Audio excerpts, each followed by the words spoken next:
Mic check 1, 2, mic check. We are live from James A. Giffen Memorial Field. It is 4. The marquee matchup of the Darnell Division begins right now on Junior Mustangs TV. Okay, just Jay. John, you got playoff football on deck. That's what's coming up next. It's the last regular season game. Yep, okay.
TGIF, everybody. Welcome to James A. Giffen Memorial Field for a 4-0 versus 4-0 marquee matchup in the Darnell Division between the South Collegiate Institute Lions taking on the AB Lucas Vikings. This is a rematch of the 2018 TVRA Championship, which saw a 1-1, that's right, a 1-1 first half of play, 8-8 late into the fourth quarter, only for Lucas to prevail late in a penalty-filled affair, 14-8. I am John Urban, happy to take you through the action, joined by my gracious colleague, KJ Kedemy. And then, Coach, I guess I got to throw this out. You different year, different teams, but you expect a similar tight-knuckle affair here at James A. Giffen Memorial Field. Yeah, if you know the history between these two teams, it's always been a love-hate relationship. A lot of respect for each other, but they know that the championship runs through these two teams in the public board again this year.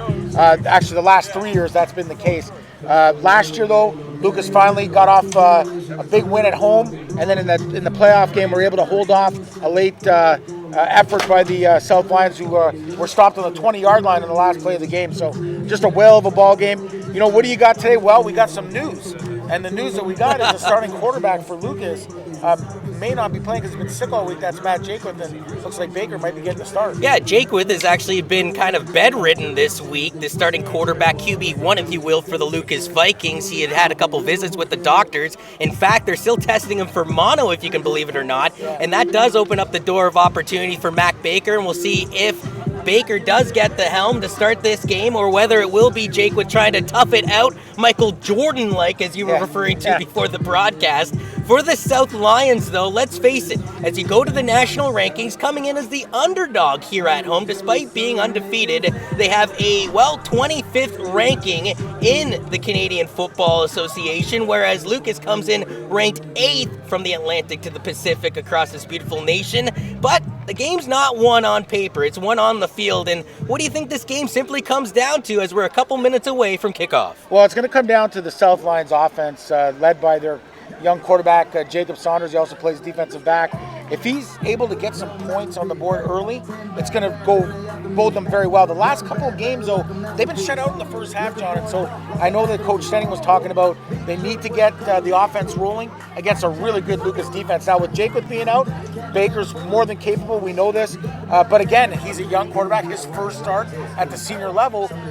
There's different things that when you're playing against one of the best defenses coached by Dave Martin, which I'll tell you, they're going to bring pressure from everywhere because there's not a pressure that Dave Martin doesn't like.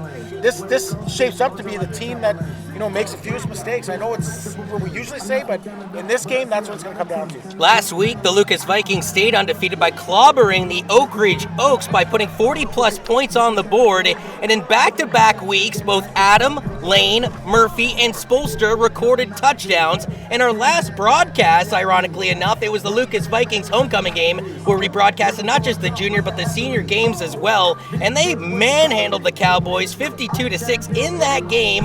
Some impressive play, 2 TDs from Patrick Murphy, 2 TDs from Jathan Hunt, but I was more impressed with the 74-yard punt return TD from Will Adam, and I'm just sort of alluding to that this game could come down to special teams. Will Adam is probably one of the top recruits left that hasn't said what school he's going to, but I'll tell you, he's a dynamic player, probably one of the fastest kids, if not the fastest kid on the field. But I'll tell you about the Lucas O-line. It starts with number 61, probably the number one player recruited in Canada right now, Erik Anderson. Everyone wants to know where this guy's going to go. Him at left tackle and defensive end, he's a force. You got the Parmalee brothers playing at center and guard, and you've got number 52, Phil McLeod, who I had the opportunity to coach when he was younger. Just a solid old line. And Coach Samways, he runs a lot of misdirection, power, then play action off of that. And so it's very difficult to defend. I mean, Coach Martin knows what's coming. The problem is they've got so many different weapons. After shutting out the Banting Broncos 37-0 in Week 3 competition, the Lions roared to 4-0 last week, beating the East Elgin Secondary School 25-12 in that game. 2 touchdowns from LJ Dyer, a touchdown from Como, as well as their kicker went 3 for 3 on the point after touchdowns, although KJ had to settle for 2 rouges in the game, and again, kind of hinting on the special teams, it could come down to a single point. Yeah, and that's it. You look at the 2 kickers in this game, Oliver Griffith and number 20, Sam Spolstra. Spolstra can kick the ball like 70 yards, John, on a kickoff. Probably his range is about 40 to 50 in field goal, and Griffith is a guy he's automatic under 40. So But what they've enjoyed about Griffith transferring over from Central, when Central's football team went defunct at senior, Griffith brings you the ability to punt the ball and flip the field. That's what Coach Stenning was talking about in our pregame. It's currently 8 degrees, light gusts coming from the northern direction at 14 kilometers an hour. But Jay, we were expecting partially sunny skies. Mr. Sun has come out to play here on our Friday morning. It looks like great football weather. As you saw at midfield, the captains joined with the officials. It appeared as if Lucas won the coin toss and deferred to the second half, meaning that the home team in the gray uniforms with gray buckets and pants, as well as those maroon numbering, lettering, and trim, will be receiving the ball, and kicking this all off will be the visitors in their dark blue navy uniforms with the baby blue buckets, numbers, and trim, in the AB Lucas Vikings. Yeah, it just sets up for such a great prelude to the playoffs. But, both teams wants to get that home field, even though it's played on turf and it'll be played at Citywide or TD Stadium. You still want to be the home team in that game. It's the pride of winning the conference. So there's just a big game here. I think about division. Guys like Mac Baker, Jamie Lane, and Isaiah Blackson, who are all playing for the London Junior Mustangs program over the summer. Well, they won a WASA championship with the Junior Vikings last season, and they got a chance to make some pretty cool history this year, Jay, if they were able to win the senior side as well. Yeah, it'd be a great feat. Lucas defending champions.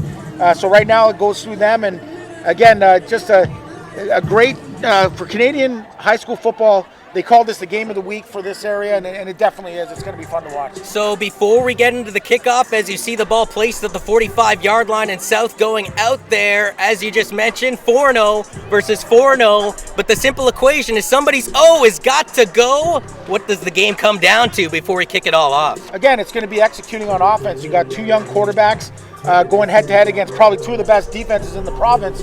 It's going to be fun to watch to see the maturation of these two young guys.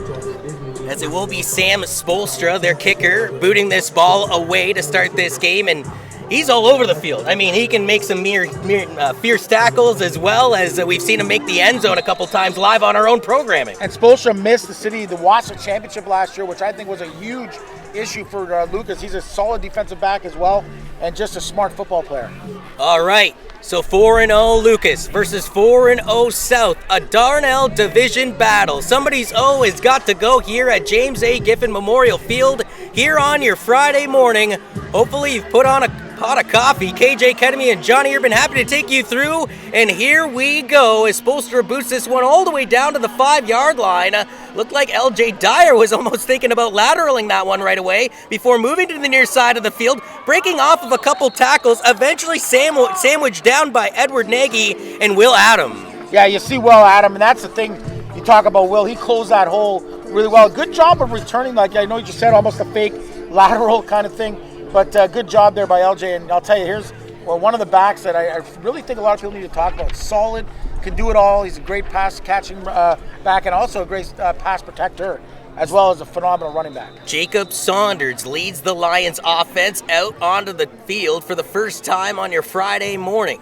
And you got to think for Mr. Saunders, coming out of the shadows of Ethan Martin, a 3-time MVP of this city. The first play of the game is a run play to the left side. Some real estate there for LJ Dyer to go to work. A first down and more as he's eventually tackled out of bounds at midfield. Yeah, just a little reverse pivot here by the quarterback, and you can see how LJ takes this power kind of run design as they get the pull there from the guard, and just does a great job of just kind of, finding daylight, and nice run on first down. And it gains them roughly 17 yards on the first play of the game. We were told pregame by the coaching staff that, well, this is a pretty heavily run offense via the run in LJ Dyer. And right off the hop, one play, one first down. The quarterback in the gun looks like he's going to give it to Dyer again, this time trying to squeeze over to the right side, but able to sandwich him down are those navy blue uniforms, this time led by number 89. If you like power football, this is the place to be. You see the two guards, the guard and tackle pull, and then just Dyer picking up that close to about a 6-yard gain. And actually, I apologize, it's 39. Aiden Culhane on the tackle on that last play, but not before Dyer's able to pick up roughly 5 yards to bring up second down here. Just over a minute gone in this Friday morning football tilt, an early morning contest, 11:30 a.m. kickoff as the Lions try and get the Vikings to bite. They only nibble though, and here comes the play by the Lions. They're going to go back to the run, a third straight run play, and Dyer gets awfully close to the first down marker. If he's shy, it's only by a yard or two. Yeah, nice little run as he cuts it back inside, but the good job by the Lucas defenders. They did go offside. And you can tell this is when you have a young quarterback, because typically what you would have there, John, is an opportunity to take a shot.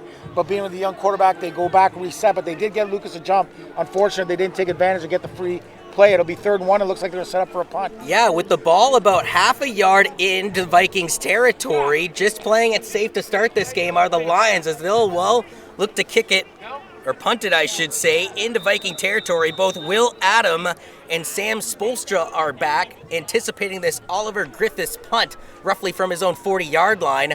A booming punt right into the noon sky. This one's going to take a bad hop, and it actually goes off of a Lion, so that's going to cost South some more penalty yardage as, more flags than a UN meeting pop out here on the grass as there's 10:01 remaining in this opening quarter of play, and Lucas is going to get decent field positioning to start their first offensive drive of the contest. Yeah, so it kind of works backfires. I mean, Oliver Griffith's been pretty solid all year. That bounce did not help. No, and then the 15-yard penalty is going to, so you would have been better to go for it, because it did hit the South Lions player. It's not a 5-yard penalty.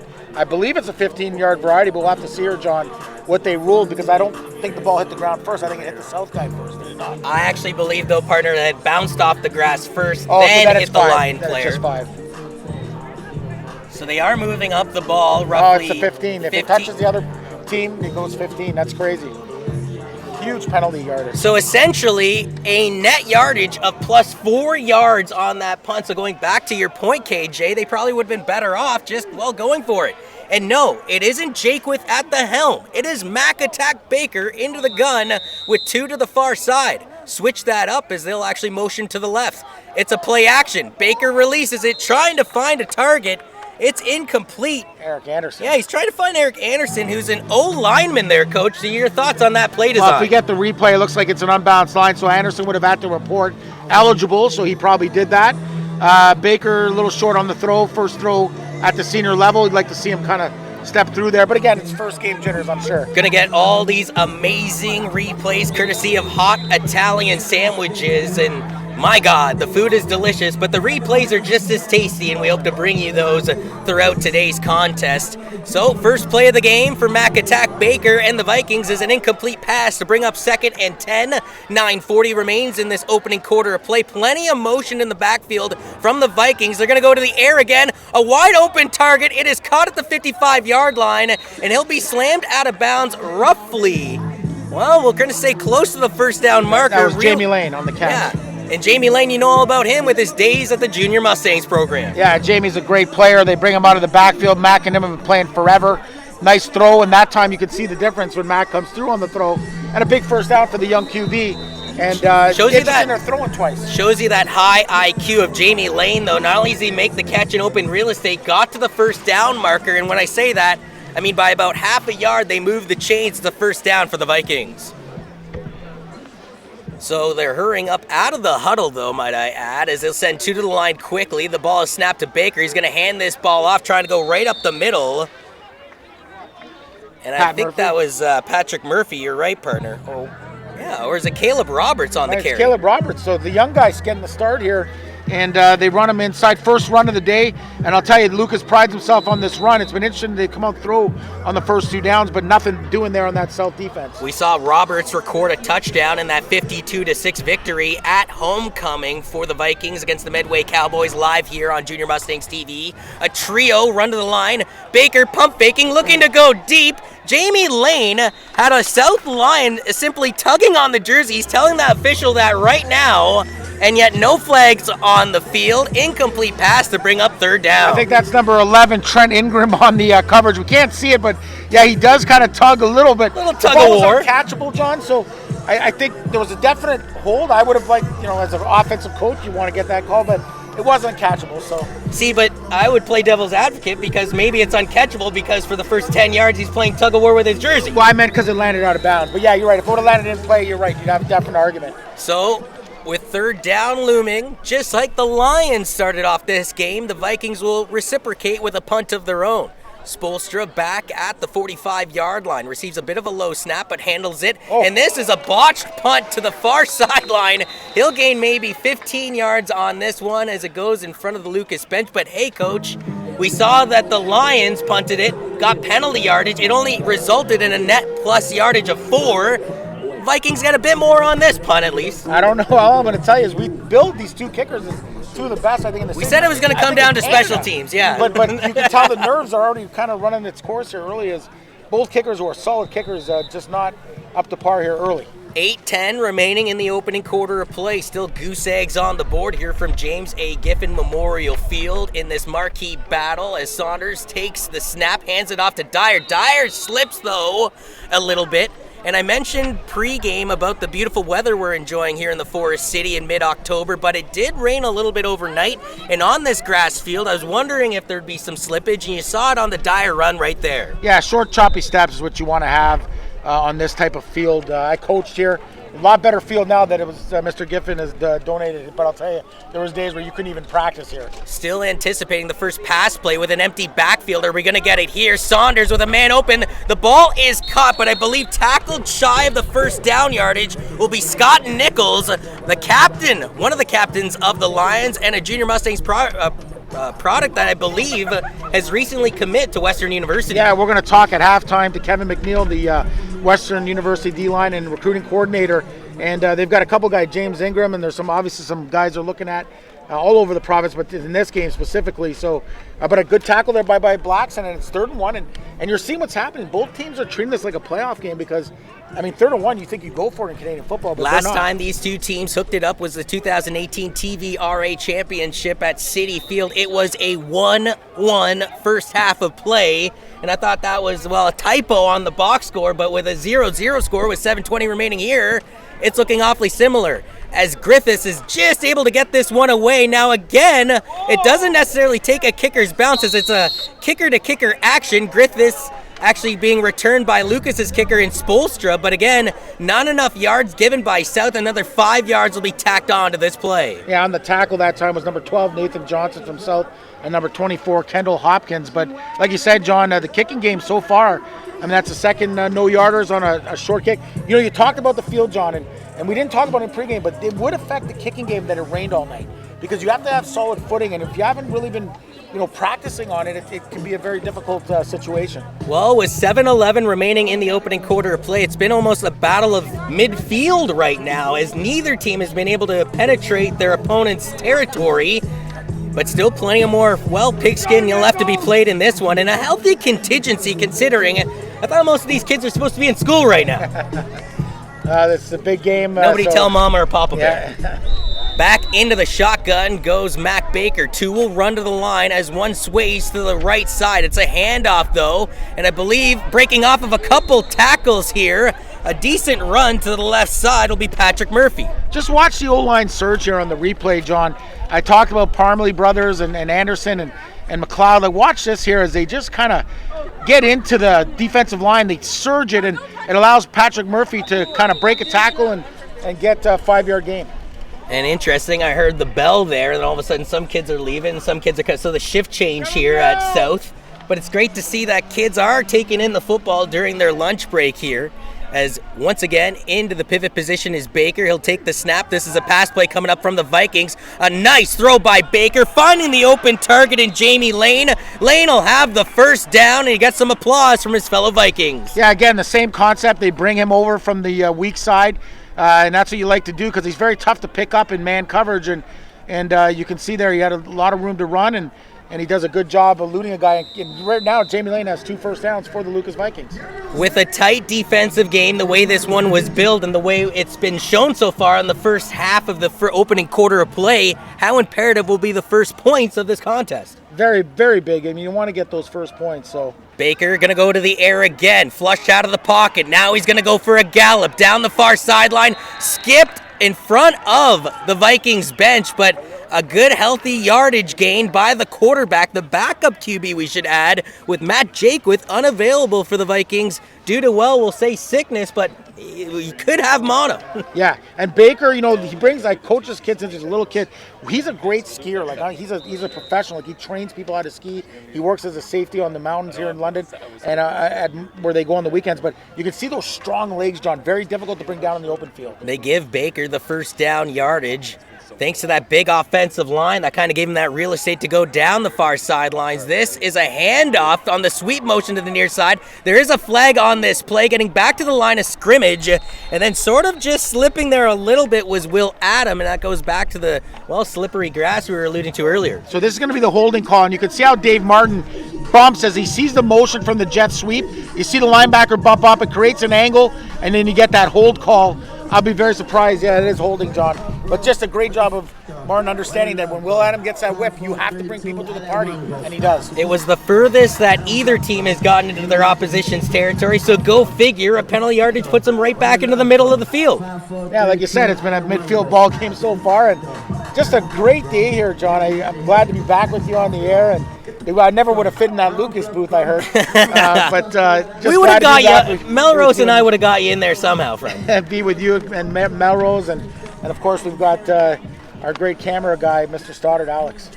Yeah, Alex Stutter doing all the great camera angles. We got to thank Hot Italian Sandwiches for the excellent replays. Nobody's gotten to the Hot Italian red zone yet, though. Will they here, as Baker does find an open target in Murphy? I think he just picks up the yardage they lost on the holding call to bring up 2nd and 10. And you see Coach Samway's mindset. I'm going to get half of it back is how he's thinking. And he just runs a little kind of deep hook mentality here with Patrick Murphy and has two guys run deep. And that opens Murphy up in space. Great play design. And Murphy is one of a handful of guys, including Adam, Lane, and Spolstra, looking to make it 3 consecutive weeks while marking down a major. This is a team at 4-0 that's produced 152 points. That's 29 more points this season than the South Lions. Baker, once again, with a bit of a dump pass. Pass is completed on the screen to Roberts. Roberts has a gap. Roberts going into the end zone. Touchdown, Vikings. A 40-yard hookup on the screen to Roberts, who rumbles and does the rest. And Caleb Roberts, he's not a big guy by any stretch of the imagination. But again, they send the motion, that little motion to the right side, and it sets up the screen, and you see there's that big old line. I mean, number 53, Parmalee, just out there leading the surge. John, Zach Parmalee is in grade 13, and I think he's committed to Waterloo. As Spolstra will go out to attempt the point after touchdown. He started the season off a perfect 11 for 11. And with 4:04 remaining in the opening quarter of play, the Vikings have struck first. But as you know very well over the summer, KJ, this is a big play right here. And Spolstra does make it. The PAT is good. It's a 7-0 ball game early for the Lucas Vikings here against the South Lions. Yeah, and that drive, that Mama's Hot Italian drive, they never got into the. What is the deal? We got the Hot Italian red zone, and teams don't even go into the red zone anymore. We couldn't get in. We were in the mid zone. Mid zone. So, just a great design. You lose yards on first down on the holding penalty. You get half of it back, and then you come back with the screen. And so it's an interesting game so far. I'd like to see South, I think, on those 3rd and 1s now, maybe take advantage of going for it. Does the mentality change now that you are down 7-0 as comparatively to a 0-0 ball game? Do you start to gamble a bit more on midfield when it is those 3rd and 1 situations? I think you do. If their mentality is they weren't going to do it, then they'll probably stick with that. But I think as the game gets closer into the second half, then you got to start deciding to go for those. I think it becomes a field positioning game, and South believes that as long as they can hold Lucas into long field position, it'll stop this high point offense that's without Matt Jakewith today. So looking forward to calling his name. But we've got Baker and Lucas scoring here in the first quarter. Spolstra with a line drive that's going to skip around the 5. Sandwiching it are the kick returners for the Lions, but they do, cross the T's and dot the I's perfectly as they come down the near sideline and get roughly to the 30-yard line. Decent field positioning to start this, as I believe that was the quarterback, Jacob Saunders, on the return. Yeah, Saunders plays DB, returner, quarterback. He can do it all. He's Rubik's Cube. Mike Stenning's nephew, actually, and so head coach Mike Stenning, just a great kid, played with the Junior Mustangs 2 summers ago, and in the JV season, had a great year there at defensive back. By the way, big shout-outs to Caleb Roberts, talking about knowing when to shine. He was held off the major sheet last week in that big win over the Oak Ridge Oaks, but 2 weeks ago, when we, filmed and broadcasted that Medway game, he also scored a touchdown, so he knows when to shine. Yeah, he does, on TV. There goes Saunders with the handoff. This one is to Dyer. Dyer trying to bulldoze his way to a first down. And we know this kid has speed. We know he has skill, but it was almost that, power that he displayed on this run. Yeah, he's a pretty good running back, kind of a guy that the way he ran this football reminded me of Mr. Momo, Todd Horton's favorite guy. But just puts his head down and runs a couple guys over. And the thing about LJ, he can do that, but he can also beat you with his speed. People not understanding that reference, Jerry Momo of the Ottawa Sooners football program, one of the highly touted running backs, though, in the OPFL. Absolutely. As a first down play coming up here for the Lions, they're going to go back to a dose of LJ Dyer, this time to the left side. He's going to use his speed and skill to get into open territory. Eventually, a fierce tackle by Zach Hepburn, but not before the first down, damage yet again by LJ Dyer. And I told you, John, watch the replay, a little counter action. And the thing about this football game that intrigues me is that, like I said, if you like man-on blocking, power blocking, this is the game to watch because you're going to see it all day. Pulling guards, you're going to see some physical contact that sometimes is outlawed, it seems, in football.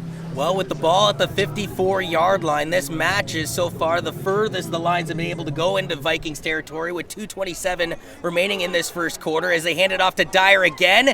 And wow, I'm sounding like a bit of a broken record. Another Dyer run, another Dyer first down. They move the chains. And what I like what Jacob Saunders does here, he gets a nice good pivot, hands it off, and he continues his fake. You see, John, what they're looking for now and what South will be looking for, can we run the bootleg with Jacob Saunders?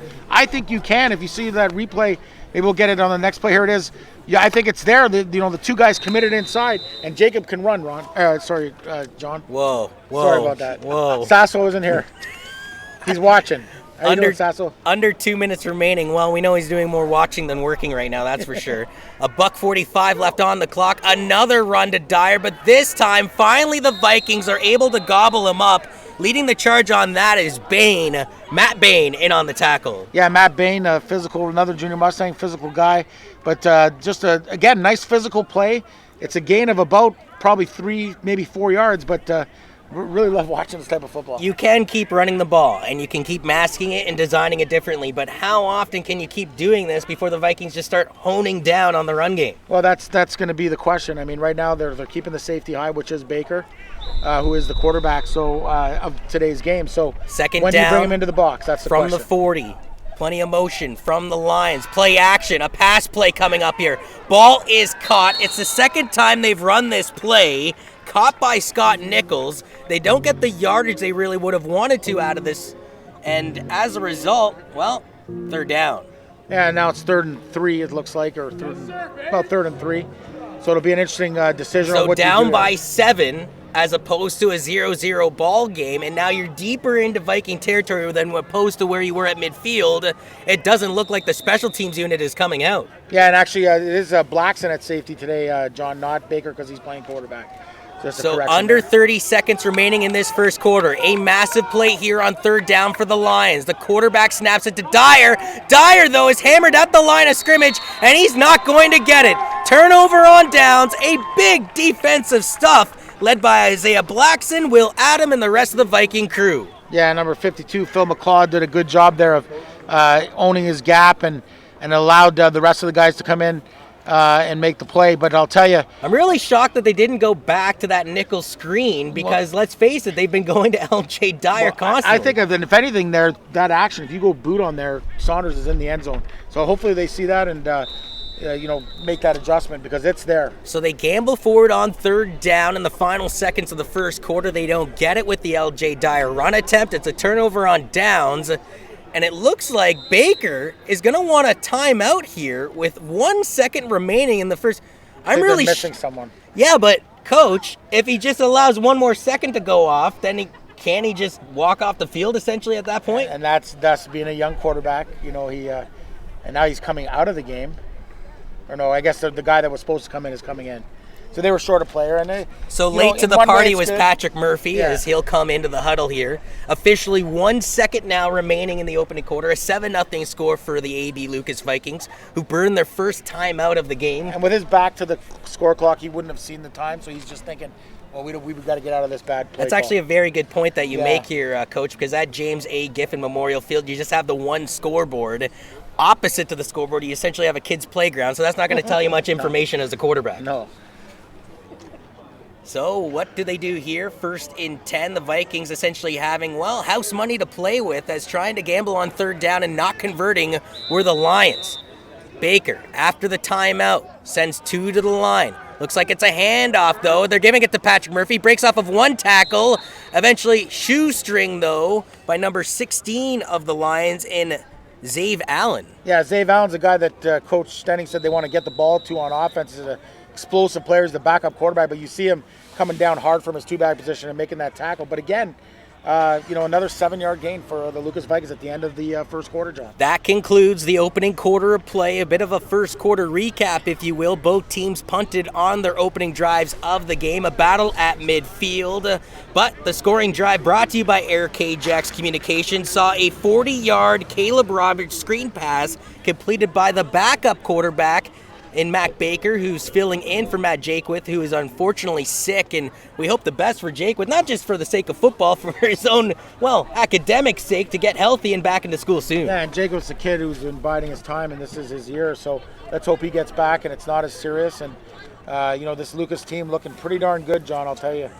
Back 8th ranking in Canada. Back in August 18th, South had reported that 18 of their players were attending youth sports football camps, which is uber impressive, and that's essentially what you want, is to get these kids to that next level. As Baker, dipping and diving out of the pocket, eventually goes for a run, hauled down from behind by Zave again, but there's a flag on this affair.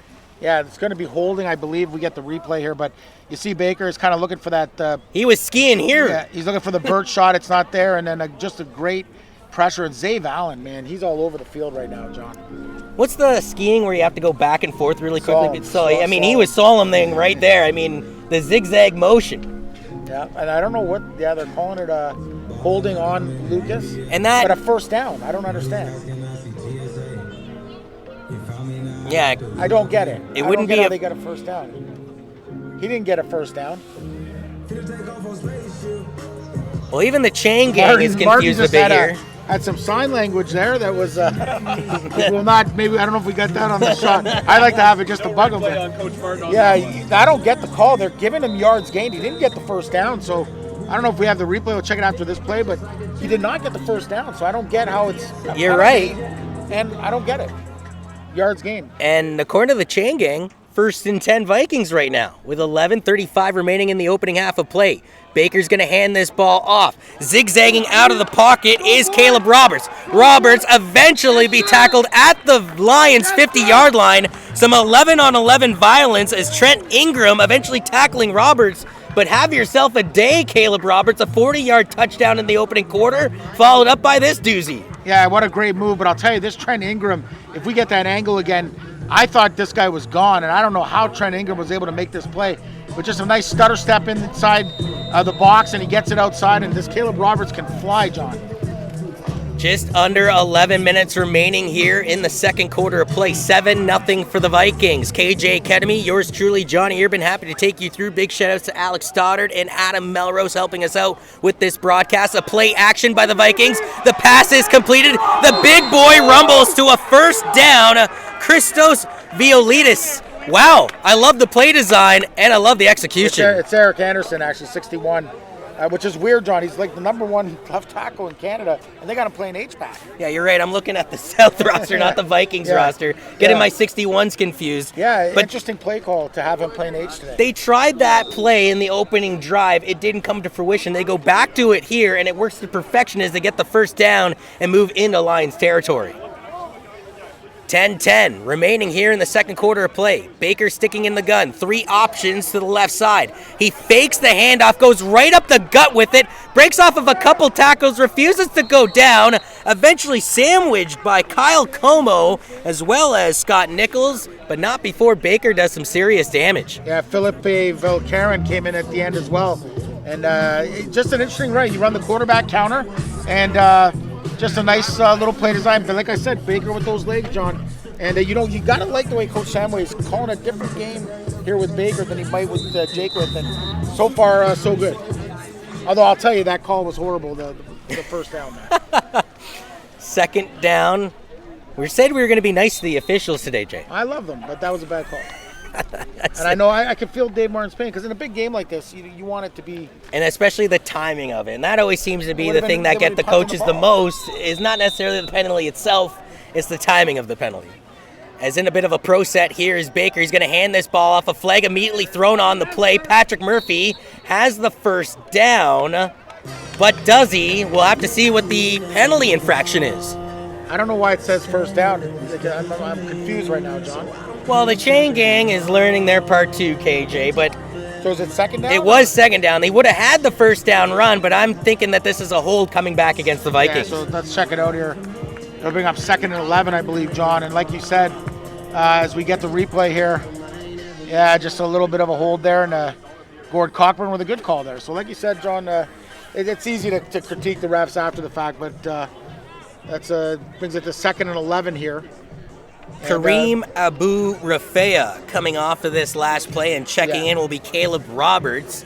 You got to be fearful of that if you're a Lions fan, because Roberts has not only burned you on a 40-yard screen pass touchdown in this game, but on this particular drive. It's a 5-yard penalty, John. Brings up 2nd and 6. I don't know what kind of penalty that would be.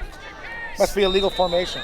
2nd and 6, the Vikings offense going back to work. Plenty of motion, trying to confuse the Lions defense. In the pockets, Baker. Passes deflected, almost intercepted. And wanting that one back in a hurry is Scott Nichols, as it was in the bear paws, but only for a second. A great coverage on Allen by number 21, Caleb Decker. I mean, that's a tough guy to cover coming across the field like that. And Decker was right there, and then just off the hands of Lane and almost intercepted. But Lucas is going for 3rd and 6, John. So you're right. The game plans have changed once you get into the other team's territory. They have a 7-0 lead. They have the ball at their opponent's 32-yard line, but they need roughly 6 yards here to continue their journey and add more points at James A. Giffen Memorial Field. Very similar play formation. Baker to the near sideline. They have the first down. Excellent execution. They're in the right lane. Jamie Lane, first down, out of bounds. Yeah, a little out route here by Jamie Lane. Once again, you bring him in motion from across the formation. And Sel's just having a hard time picking him up, John. Looks like Sel's playing some man, and then maybe that's part of the issue. But the way Lane runs that route, I mean, he catches it within 2 feet of being out of bounds, about 1 foot after the first down marker, then scampers out of bounds on his own accord.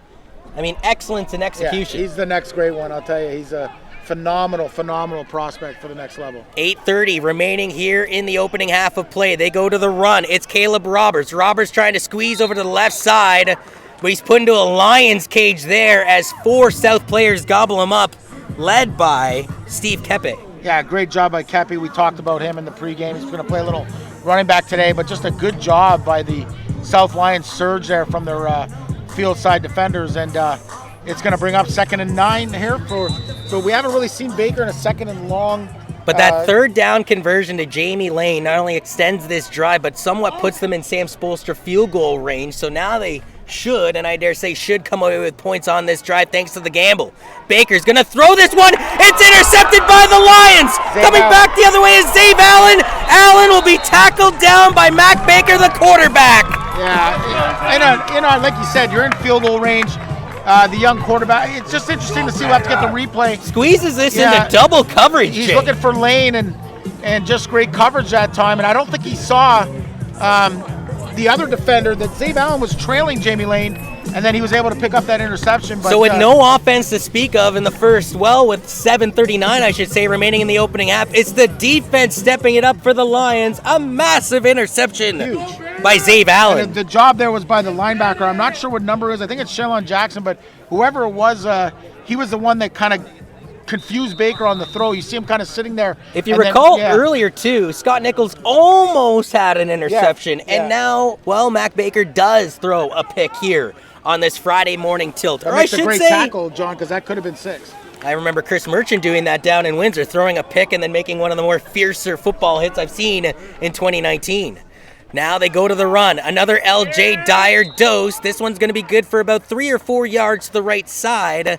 And again, I'm just going to throw this out there, not seeing a whole lot of diversity. I like the schemes that they're giving L.J. Dyer, but there's not a lot of diversification in the playbook right now. Yeah, they just got to run something with the quarterback and number 8 for Saunders and maybe. You mentioned the bootleg there is open.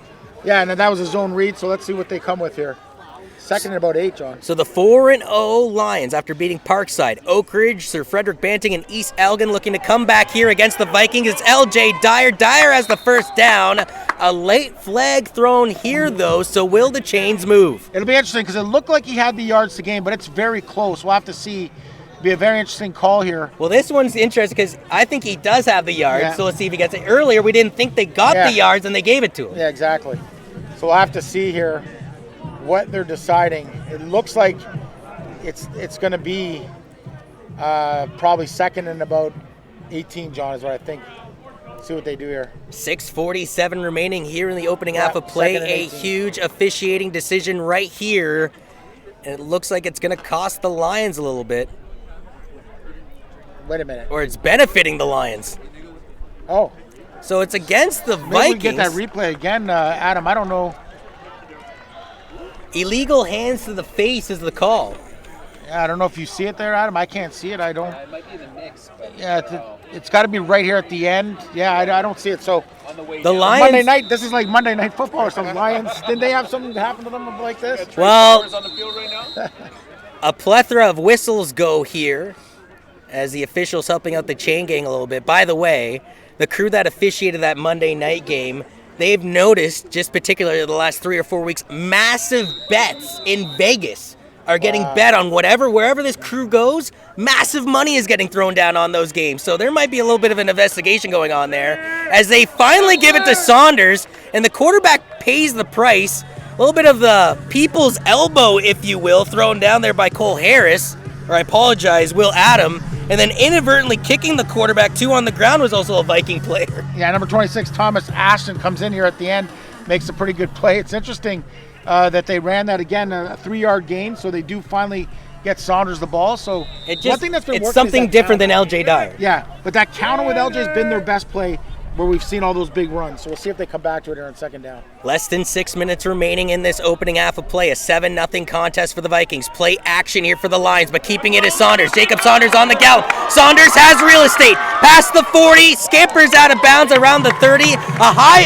IQ football play by Jacob Saunders. Well, you're in the house that E4 built, and so, of course, Saunders, being a guy who played with Ethan Martin for a few years and then kind of looked up to him, you see him kind of looking Ethan Martin-esque. Can you talk about coaching an individual when they're somewhat coming out of the shadows of an individual like Ethan Martin? Let's face it, a 3-time MVP of the city, it can't be easy to fill in those cleats. No, and I think Jacob Saunders knows who he is. I worked with him this summer, him and Zabe, with the Junior Mustangs. They come out and do some quarterback stuff, and he's just a guy that wants to win games, and he's a phenomenal defensive player. I think he'll be recruited as a defensive player, though. The deepest of the Lions have gotten into Viking territory all Friday morning turned afternoon with 5:30 remaining here in the second quarter. They're going to give this ball to L.J. Dyer. Dyer trying to dip right up the middle, avoids one tackle, smothered by the Vikings to the right side after gaining 3 or 4 yards.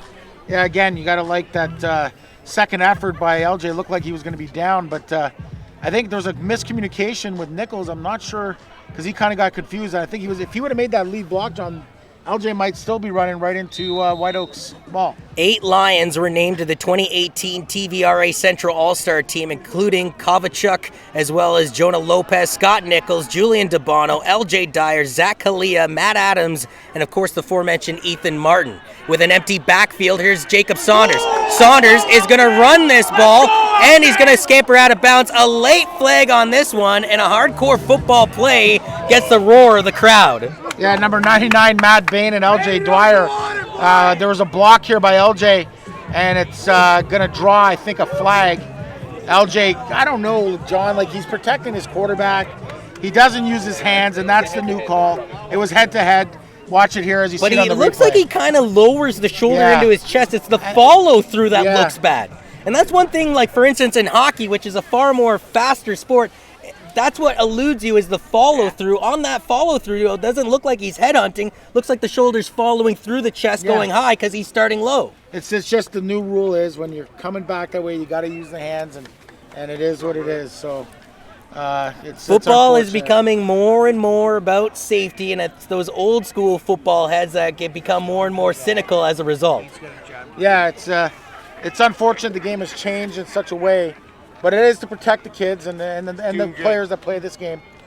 Well, and interesting because normally a lot of these rule changes are to protect the quarterback there. LJ Dyer is trying to protect the quarterback, and as a result, well, he picks up a penalty as a 4:47 now remaining on the clock. As this is a big play coming up as they're going to have to punt it away. A low snap settled down by Oliver Griffith. He gets this one away. A beautiful punt as he's trying to pin his opponent within the 20, and he does his job as I believe this one's around, about the 10-yard line. Yeah, and that's the weapon that Coach Stenning was talking about, the ability to flip the field and control the type of return. I mean, these returners from Lucas are pretty darn good, John. So just a smart decision there by Stenning to kick it into the boundary and a great job of execution by Griffith. But the Lions need their defense, which they've done for most of the game, to step it up on this particular drive to give their offense decent field positioning to have a shot, and I just say a shot, KJ Academy, at tying this game up before halftime here at James A. Giffen Memorial Field. Yeah, as long as you can stop this, and they've done a pretty good job only allowing 7 points early, but this Lucas Viking offense can be explosive, but so far the Lions have tamed them. Needing to go 100 yards on this drive for a touchdown are the Vikings. They go to a run play to start it off to Patrick Murphy, and Murphy is tripped up after gaining, a pocket full of yards. Yeah, and you can see the energy from that last kick and everything, and as the defense is really focused here, as they do a good job of filling and make a short gain here by Murphy. Beautiful, beautiful weather, especially when you consider we're in Canada and it's mid-October, roughly 10 degrees, a beautiful sunny sky. Originally, the Weather Network anticipated partially sunny skies. Well, Mr. Sun wanted to see some football today, and you're getting it. Yeah, it's just a great atmosphere. You got the elementary school kids. You got the school out walking. I was going to say, that's a pretty cool recess. Yeah. I never got one of those as a kid. As Baker had to get rid of it, a bit of a screen. Fumble. The ball comes loose, and South recovers. Wow! After Baker threw an interception, they now fumble the ball away. 2 turnovers by the Vikings offense, and this one, with 3:36 remaining in the second quarter, could open up the door of opportunity for the Lions to tie it up. Murphy catches the ball here, John, and he's going to get a first down. That's what he's looking to do, but the ball slips out of his hands, and we talked about the slick weather, and I mean, it's not necessarily raining, obviously, but the field is still wet. The ball's a little damp, and unfortunate as for the Vikings, but a great opportunity here for the Lions in the red zone. The Mama's hot Italian red zone, John. That's right. The first time we can say it, the Lions are in the hot Italian sandwich red zone right now with their quarterback Jacob Saunders at the helm, trying to tie this game up, but then the low snap has to be dove on by LJ Dyer. They'll lose roughly 10 yards on that play. Back-to-back whoopsies, but the Lions maintain possession. Yeah, the ball's rolling on the ground. Nemeth's got to get it up, and Dyer does the right thing, falling on top of it. Unfortunate. But you can see the footing in the middle of the field, John. It isn't great as you see Jacob Saunders even struggling to get to the ball, and it kind of slips on that light, wet grass. So it extends it from what would have been a 1st and 10 play to, we'll say 2nd and 21. And that does not help the Lions' cause as it was the defense stepping up huge for a second time. Saunders trying to go deep, has a man open. The ball is caught, and he's into the end zone. Touchdown, Lions! Zave Allen has an interception. Zave Allen has a touchdown. Yeah, Zave Allen on the fade route here. And what a throw by Jacob. We worked on this all summer. What a nice throw. Throws it up and high where only Zave can get it, and he's able to catch the football as a great athlete can, change his body direction, and just a great placement of the ball by Jacob Saunders and a great protection from the Saunders O-line. I got to echo the South O-line. Got to echo those sentiments too, Jay, because essentially only Zave Allen was going to be able to catch that ball. And as a quarterback, that's what you want to do, is lead your receiver into the catch. Don't put him into the mucky territory where the defense has a chance to get it. And when you're throwing the fade route and you're the corner, you're playing man-to-man, you can see the corner. I'm not sure what number he is. I'd have to get the number, but he's just not. He's looking at the receiver. He's beat already. Yeah, so he can't judge where the ball is. And again, that's what I talk about. The placement of the throw by Saunders was just beautiful.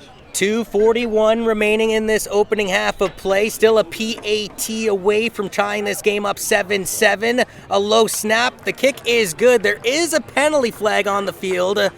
It should be 7-7, but we'll see what the officials say. And this might just be tacked on to the kick afterwards, as both teams are leaving the field.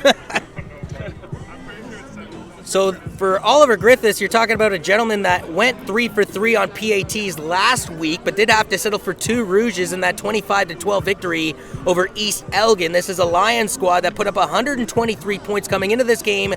That gives them a $130. They still trail by 29 points as far as points produced in the Darnell division by their opposition today in the Lucas Vikings. Yeah, and the Vikings without their starting quarterback, Matt Jakewith, and Baker's not done a bad job here, John. He's had some good things happening through the interception, but as a young quarterback, not a bad start against one of the best teams in the conference. Last time these two teams hooked it up was at Citywide here in London back in November of last year.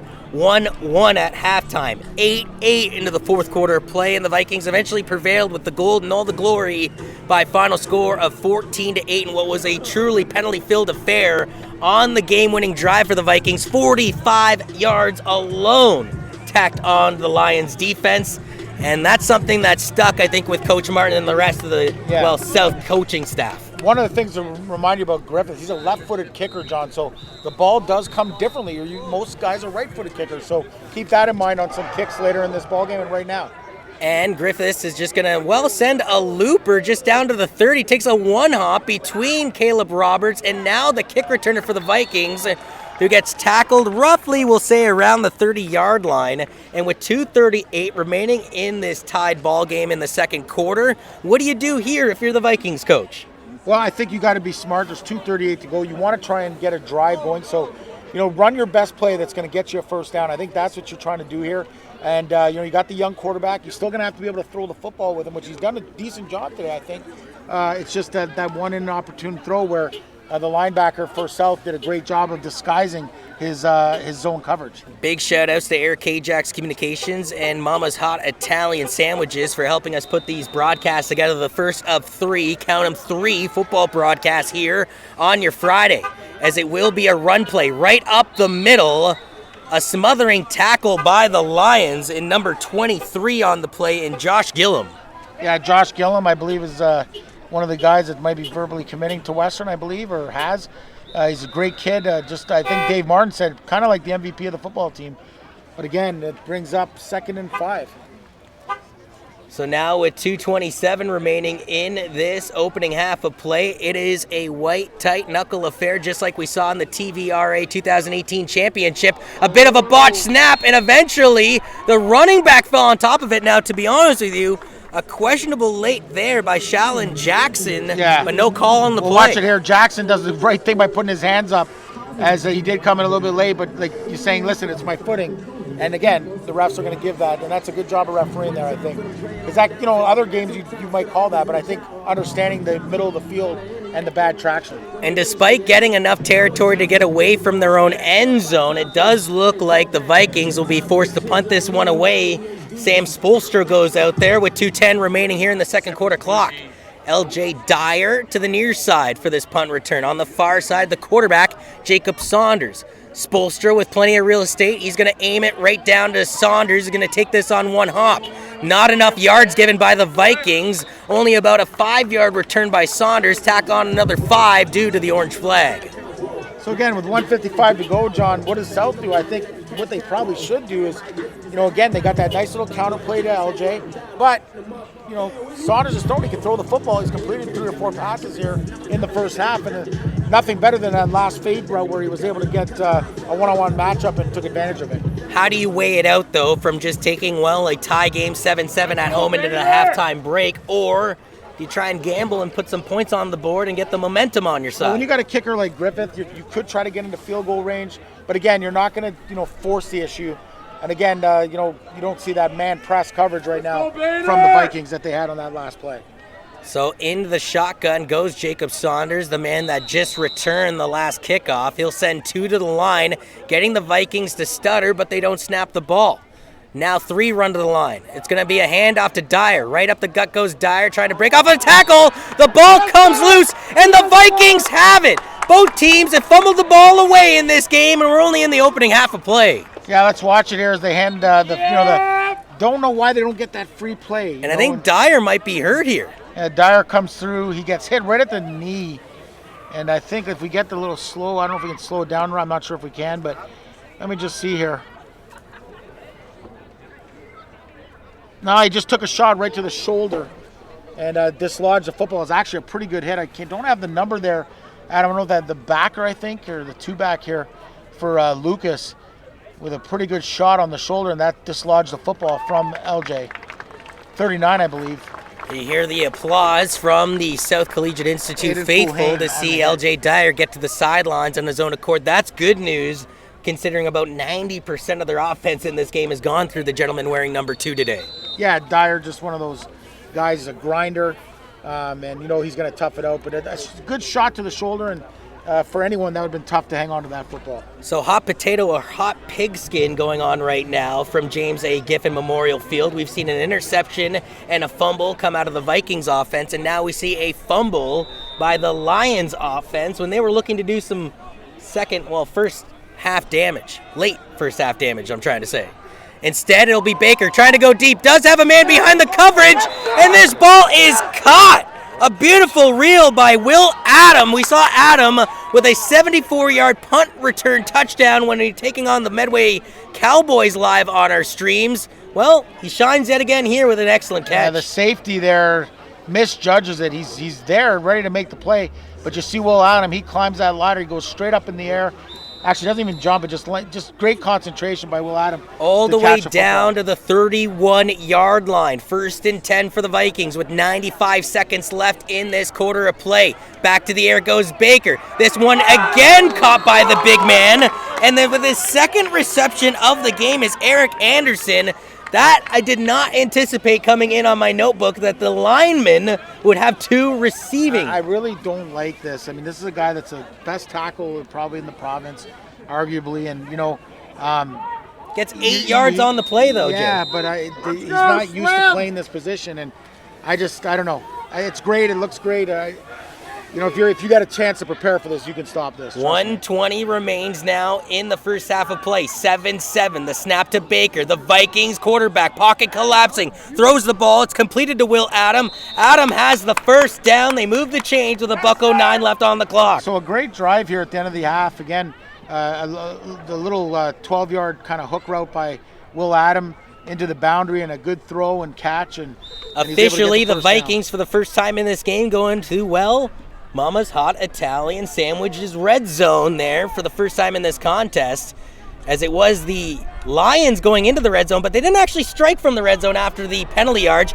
Baker on the keep, eventually smothered out of bounds down the far sidelines, but not after gaining a healthy amount of yards. Yeah, the boot action, and Baker's pretty good at this. And again, strong kid, he's going to bring up a 2nd and short here. And the South Kepi kind of gets confused and slips on the play, but a great job of pursuit to not allow Baker to score, but it brings up 2nd and 1. With 2nd and 1 coming off, Caleb Roberts, the smaller player, comes off the field, and the big boy goes out there, and Kareem Abu-Rafea. So I'd imagine a bit of a short yardage play possibly coming from Patrick Murphy here. They're going to hand this one off to Murphy. Murphy only needs the yard, mind you. He's going to spin off of a tackle, go towards the end zone. Touchdown, Vikings.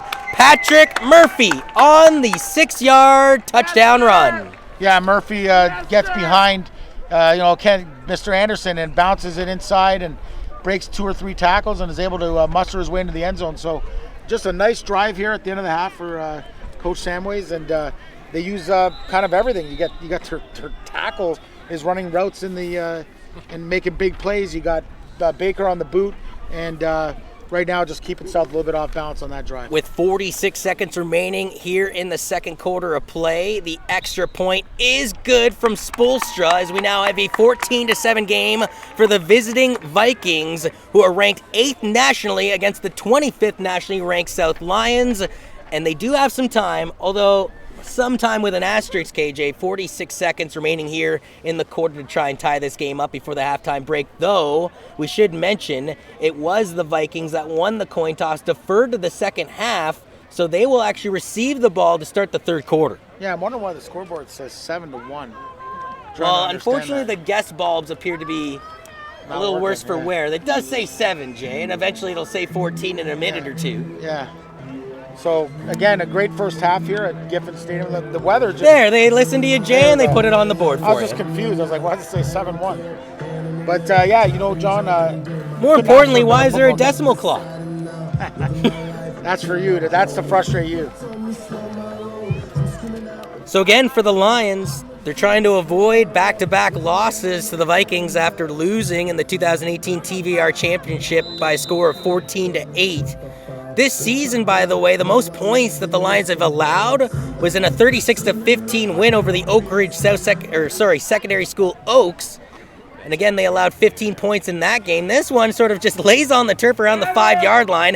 Eventually, Jacob Saunders picks it up, moves to the far side, gets some excellent blocks, goes up midfield near the 40-yard line. A return of 33 yards by Saunders gives his own offense decent field positioning with 38 seconds left on the clock. Yeah, just a nice return. You see the athletic ability that Saunders brings to the table as he's able to follow the blocking design on this kick return. And, man, he does a great job and almost, great tackle there at the end from the Lucas Vikings kicker. I believe that was number 20, Sam Spoelstra. So Roberts with a 40-yard touchdown from a screen pass from Baker, eventually tying this game up just outside the red zone was Zave Allen on a beautifully thrown ball from the quarterback in Saunders. But then Patrick Murphy capped off an excellent drive by the Vikings on a 6-yard gain to eventually get the 14-7 score where we have it right now. But again, South with the ball, 30 seconds left, and the clock continuing to tick against them, Jay. Yeah, I think they're going to... Well, there's a timeout here. I'm not sure who the timeout is for. Maybe Lucas? I always thought that the clock stopped, the ball had to be placed down, and then the official blew it in anyway. That should be that, but I'm not sure what is going on. I was looking up at the clock, and all of a sudden 5-10 seconds is evaporated. And if I'm South... Oh, so he's telling them to hold the clock. That's what he's just told them. So what did you think, John, about 5 seconds? At least. Went off? But again... That's if I was a South coach. If I'm a Vikings coach, I'm saying, hey, let that clock continue to tick down. Yeah, it makes sense. 25 seconds officially on the clock, but as you were referring to, Jay, they're going to let some runoff come up here. Saunders starting this now from the 38-yard line. 3 options to the left side. He's going to throw it over to the left side. This ball is caught right at the 51-yard line. Should be good enough for the first down. And a little shaken but not stirred like a James Bond martini will be Scott Nichols. Yeah, again, they run the Spain concept, the stops, and Jacob does a good job of finding the leverage receiver. Timeout taken by the Lions here with 24 seconds left on the clock. And he gets it out to his man Nichols. And, with 24.5 seconds, you're probably looking to get into, need about another 35 yards to get in Oliver Griffith's field goal range. So, if you got something that maybe a trick play or something that can be explosive. The problem is that Lucas is going to be hanging back and not allowing. And the wind's gusting at roughly 20 kilometers an hour, and it is coming from a northern direction. The reason why I say that is that this is an east-west field built on the south side, ironically, of a school called South. And for that, the wind will be blowing across the field for either kicker. Although, as I'm saying, 20-kilometer-hour gusts, KJ, at that next level, they're going to have to deal with a lot worse than that. Absolutely, absolutely. No, this is a great place to play on a beautiful day, I'll tell you that. It's just the thing about London high schools is just the lack of turf fields, and when it rains, it's tough to play on some of these fields. And it rained a little bit last night, and we've seen a handful of slips so far in this opening half by both the Lions and the Vikings, with 24 seconds left in this quarter. Coming out of the timeout, let's go Lions offense, as rolling out of the pocket is Saunders. Saunders is going to keep this one. Saunders looking to get through midfield. He got close to the first down marker, but I believe he's about a yard shy with 18 seconds left on the clock. Yeah, so now you got to get into your hurry-up offense. They'll set the ball And unless they take a timeout here, my thing is that, that's what you need to do, but we'll see what they decide. And they've already burned 2 timeouts in this game, Jay, but you were telling me that they get 4 timeouts for the entirety of the game. No, so this is 2 per half. This is the way it's supposed to be. All right, so 2 per half. By my count, the Lions have used them up then. 7 seconds left. They stutter to the line. 3 run in. They're going to hand this one off to LJ Dyer. That's a good sign if you're a Lions fan, as he was banged up earlier in this game. It's a first down. The clock has zeros on it, and that concludes the opening half of play. So despite the fact that they do get the ball to the 35-yard line, they do not get into Oliver Griffith's field goal range. And as a result, after the first half of play, it is a 14-7 scoreboard. Before we go into the halftime break, KJ Kennedy, your thoughts on the first half of football here from James A. Giffen Memorial Field? That's what we talked about in the beginning, John. You asked what was the key to the game. It's minimizing the mistakes. Both teams have made a few. That last one there kind of went to Lucas's favor. They get the ball at the half. But it's a great defensive ball game, and I think that we're in for a whale of a second half. And I think what it's going to come down to is just believing and taking the shots when you get opportunities to do it. A 40-yard screen pass to Caleb Roberts started the scoring affair off for the Vikings that took a 7-0 lead. Later, it was eventually Zave Allen getting a beautifully thrown ball from Jacob Saunders to complete what was outside of the red zone, Mama's Hot Italian style, if you will, to tie it up 7-7. But then, in the final minutes of the second half, the Vikings won an incredible drive that started all the way back at their 10-yard line. They drove 100 yards down the field, capped off by a 6-yard Patrick Murphy run to take a 14-7 lead into the halftime break. Yeah, and like you said, John, it's just going to be fun to watch. So, for the Lions and the Vikings, it's 4-0 versus 4-0. Somebody's O's got to go in the Darnell division. For KJ Kennedy, I am John Urban. We have some halftime theatrics, if you will, KJ, so I'm going to step aside and let you conduct some business. Thank you, John, for the great job that you do. I've got my good friend in here, Kevin, if you just look into this camera right here. Kevin Mcneil, the defensive line coach and the recruiting coordinator with our Western Mustangs. We're number 1, Kev. I've had the privilege to kind of help out with you this year. Talk about with the transition coming back to Western. You played here. You're a Laurier product. You've had a lot of success, and now you're recruiting this area. What's that got to feel like every day? It's very nostalgic. It's very nostalgic. Coming to these fields that I grew up playing on. I was at homecoming there for my alma mater, Laurier Rams, and it was pretty fun. And it's some of the best talent in Canada here, and it's great to be out recruiting it. And you're 7-0. Well, I get to be a part of it, but I'm telling you, you've done such a great job this year with the special teams as well.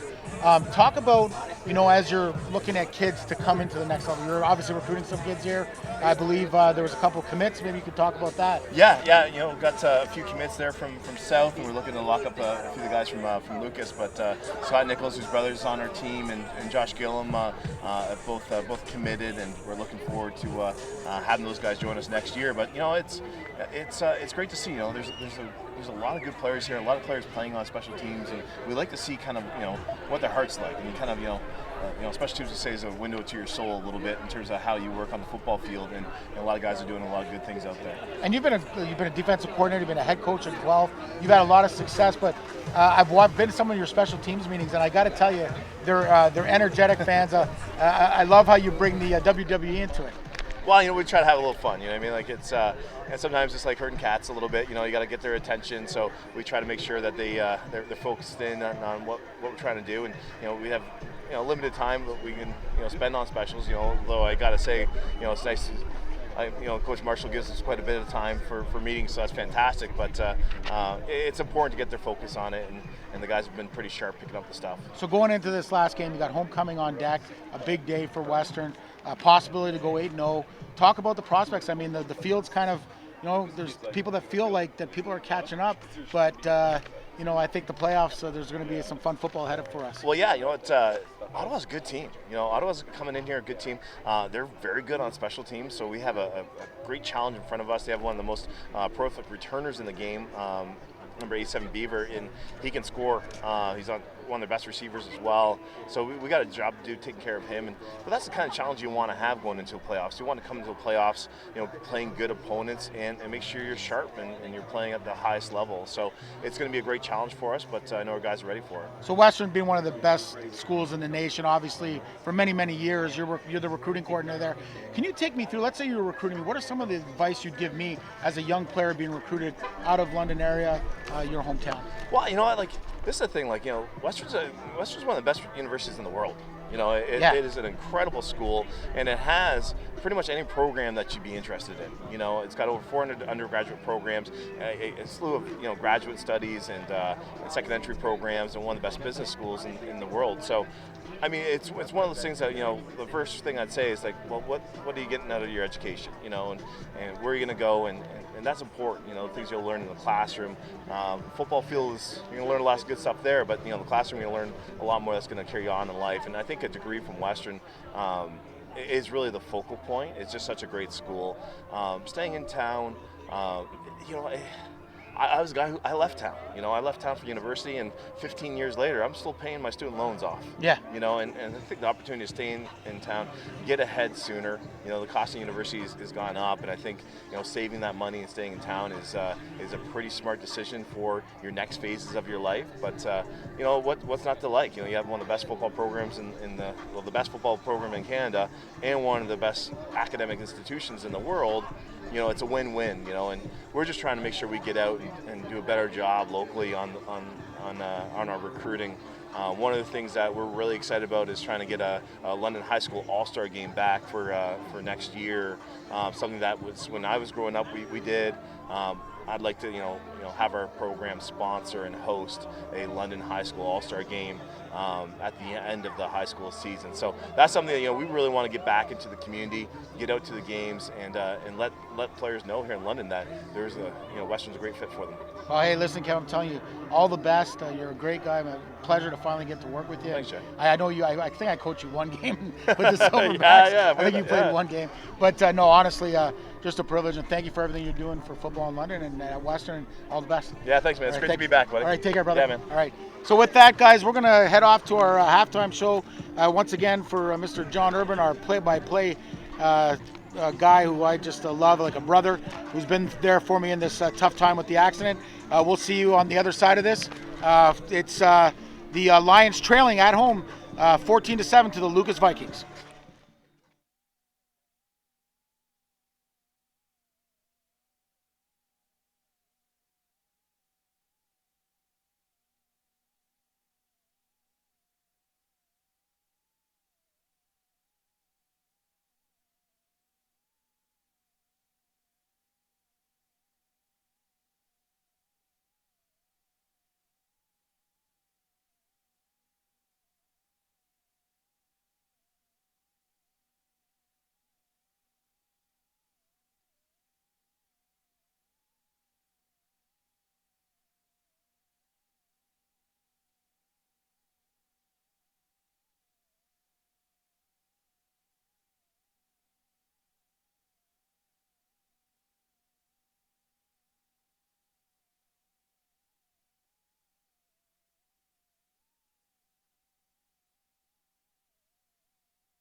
Oh, Sean. How you doing, Sean? Welcome back to James A. Giffen Memorial Field. It is a 14-7 scoreboard for the number 8 team in the nation, the AB Lucas Vikings, here against the 25th team in the nation in the South Collegiate Institute Lions. How did we get there? Well, 40-yard TD from Caleb Roberts by the Vikings were syndicated by a Zave Allen 20-plus yard touchdown catch from his quarterback in Saunders, only for Patrick Murphy to cap off a late second quarter incredible drive by the Vikings on a 6-yard carry into the end zone to hit pay dirt and give his team a lead heading into this third quarter, where his team, barring some onside trickery, should get the ball to start this action off.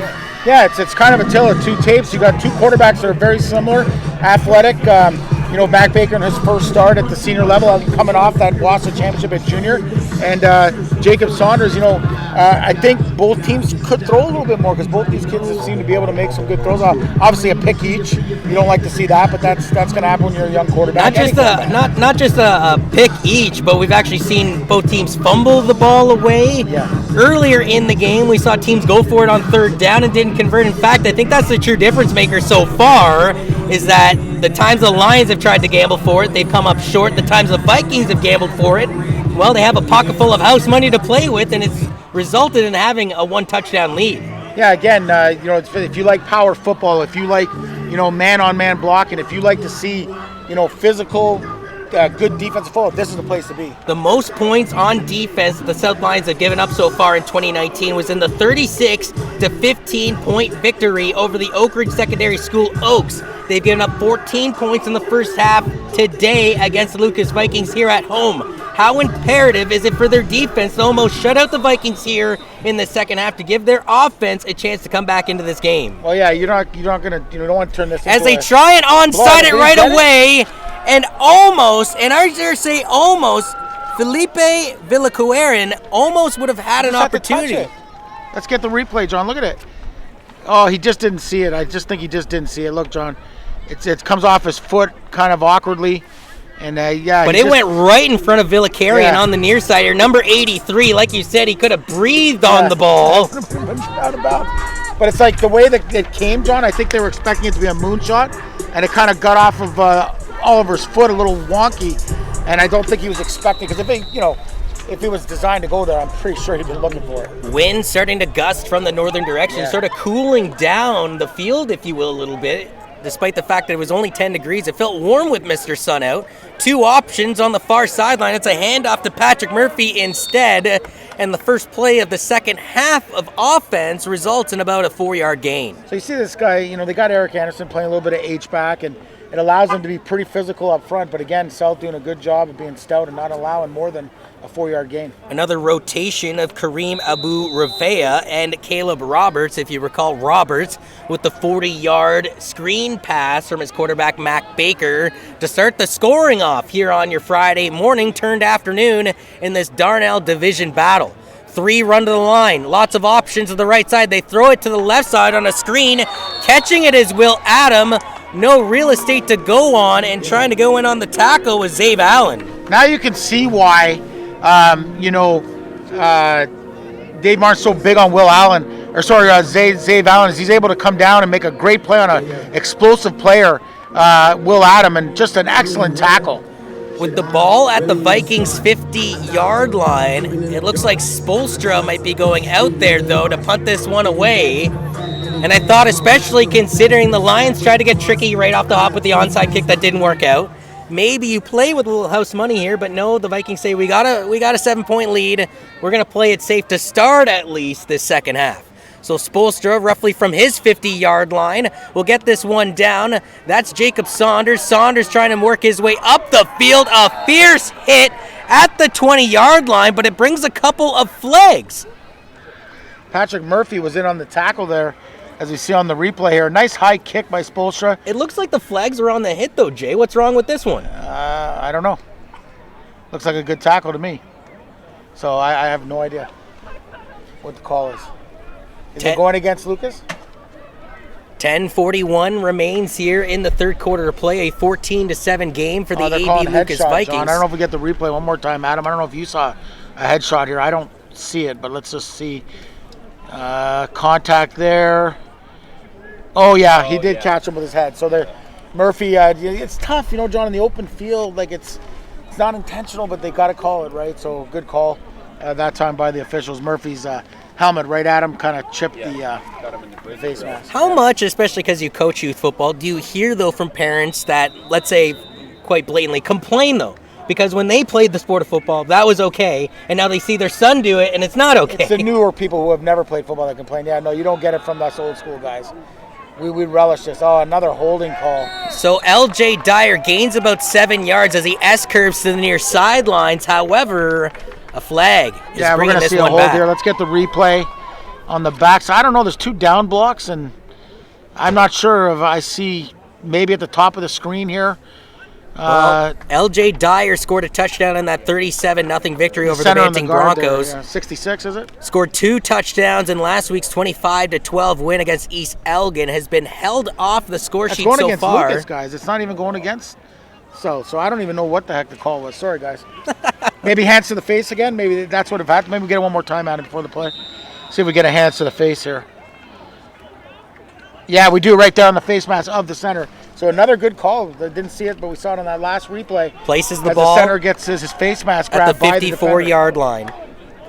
Into the gun goes Jacob Saunders. Rotating from the right to the left side is number 23 and Josh Gillum. Another flag on this penalty. Slipping in the backfield was the quarterback, Jacob Saunders. Offside though, right? Free play, John? Is that what it was?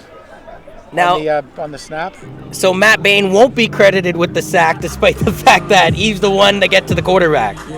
Yeah, they get the guy at the top there, the defensive end. Something that South has been doing repeatedly throughout this game, Finally but wouldn't pull the trigger to get that free penalty. Yeah, great design, and I know Coach Matt Snyder when he first came to South brought that here, and it's that Hank call, and you see Western doing it, and a lot of the high schools. We even did it this summer, John, trying to get people to give you a free play. So South, as a result, find themselves in Vikings territory. Now from the 48-yard line, South trying to go to work here on a 1st and 5. 9:55 remaining in the third quarter. 3 options to the near side. Ball is snapped to Saunders. Saunders looking to the right side. Pocket collapsing. He's going to try and escape. Instead, he is smothered. And to be honest with you, I thought that Erik Anderson may have ripped the ball out, but not before Saunders' knee hit the grass. Yeah, and the whistle went anyway, so there's not much you could do. But yeah, Anderson coming from his defensive tackle position does a good job there of trying to strip the ball out, but again, the whistle did go, John. And I know that's not the play design, but you think if Saunders takes off immediately, the real estate was open initially, but then closed up in a hurry. Great job by the Vikings defense. Yeah, you just got to like the way Anderson, he played end last year playing at the tackle position. Actually, he played tackle last year as well, but a lot better this year at D-line. 2 run to the line. They stutter. They don't go. And now the Vikings are pointing out the Lions as procedure against the offense. Yeah, I don't know. I'd have to see it here. Let's see. Nobody moves. I don't know what. Boundary side tackle looks like he falls forward. So if you watch the boundary side there, it's still. I just don't. I don't know. I mean, if there was contact, maybe, but there's no contact. They didn't draw any of the Lucas guys offside. Doesn't go into the neutral zone. You still saw something. Yeah, he saw something. So maybe the center flinched the ball. I don't know. That's true though too. If he can't do that, can't move the ball. Didn't, 9 minutes remains now in the third quarter. Direct snap to the quarterback with an empty backfield. He's going to roll over to the left side. He's going to go for the run. He'll scamper out of bounds, but Jay, I think he's about a half yard shy here. Yeah, he's going to be just a little short. It all depends on the mark, but Jacob Saunders on the sprint out. This has been a big play for them. You see LJ Dyer cutting off number 13 for the Lucas Vikings. That's Alex Boltezas. With potentially a 3rd and 1 or a 3rd and inches coming up here, do you simply gamble down by 7? I think so. They're going to measure it, I think, or no? They're sending the big guys in. Maybe they're going to punt it. I'm not sure. Let's see if Oliver Griffiths, or they're just running their heavy package. Well, Oliver Griffiths does go out there, number 6, yeah, and he's so the main man in the 3rd and backfield. 1. So, well, they're sticking to the playbook, Coach. They did this in the opening half of play. Twice they booted it away on 3rd down, and if you recall, the one time they tried to go for it on 3rd down, they failed to convert, and it turned over the ball. So maybe that's fresh in their memory bank. And it is a fake, trying to go with the punter right up the middle. Superman diving across the first down marker to move the chains. And Oliver Griffith is another quarterback on the roster. So you see the lefty doing a good job that time of Tim Tebow, like as he plunges ahead for the first down. You know what's funny, John? He almost hit the ground too early. He should have. I was going to say, he definitely Tebow-like with the dive. Yeah. It does move the chains, though. You called for a bit of trickery. They respond with a bit of trickery as the Lions pull an ace from out of their sleeve on the punt and move the chains instead. So the drive continues here, and they're going to hand it off to LJ Dyer, who stutters over to the near side, looking to get some real estate, goes right after a Viking, and steamrolls over him in the process.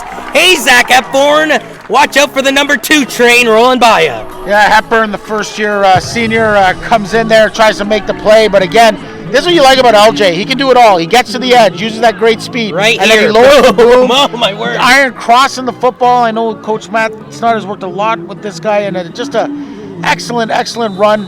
Coach Stenning, glad he's got LJ Dyer in the lineup. And it's no diss to Zach Hepburn. He goes in there and he tries to make the tackle. It's Yeah. just that mean, tough bulldozer mentality of LJ Dyer. Gonna get another dose of the bulldozer right here. Dyer moving with the pile northbound, and he'll get, roughly about 5 yards on this play as well to bring up second down with 7:05 remaining in the third quarter. You know, and you see it here as he's able to, on the double pull, and he just finds action and work, but you can see that he's in the zone. Like, you know, I think it's called the X Factor in Madden. His X Factor abilities are starting to come up, and LJ Dwyer's looking to take this game over. Are here. you one of those Madden adjusters they hired for this game there, KJ? Yeah, not me. 6:46 remains here in the third quarter play. Still looking for our first score of the second half of action after a 14-7 first half.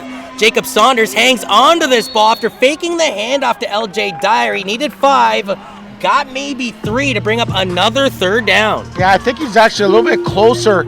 Again, here's the design. They fake the run to LJ, and then he follows him through, kind of like a QB counter power, whatever you want to call it. But basically, They mark him a yard shy. yeah, he's just They about gave him half a 4 yard yards. short. Half a yard short. So you're definitely going forward here with the big boys, I believe.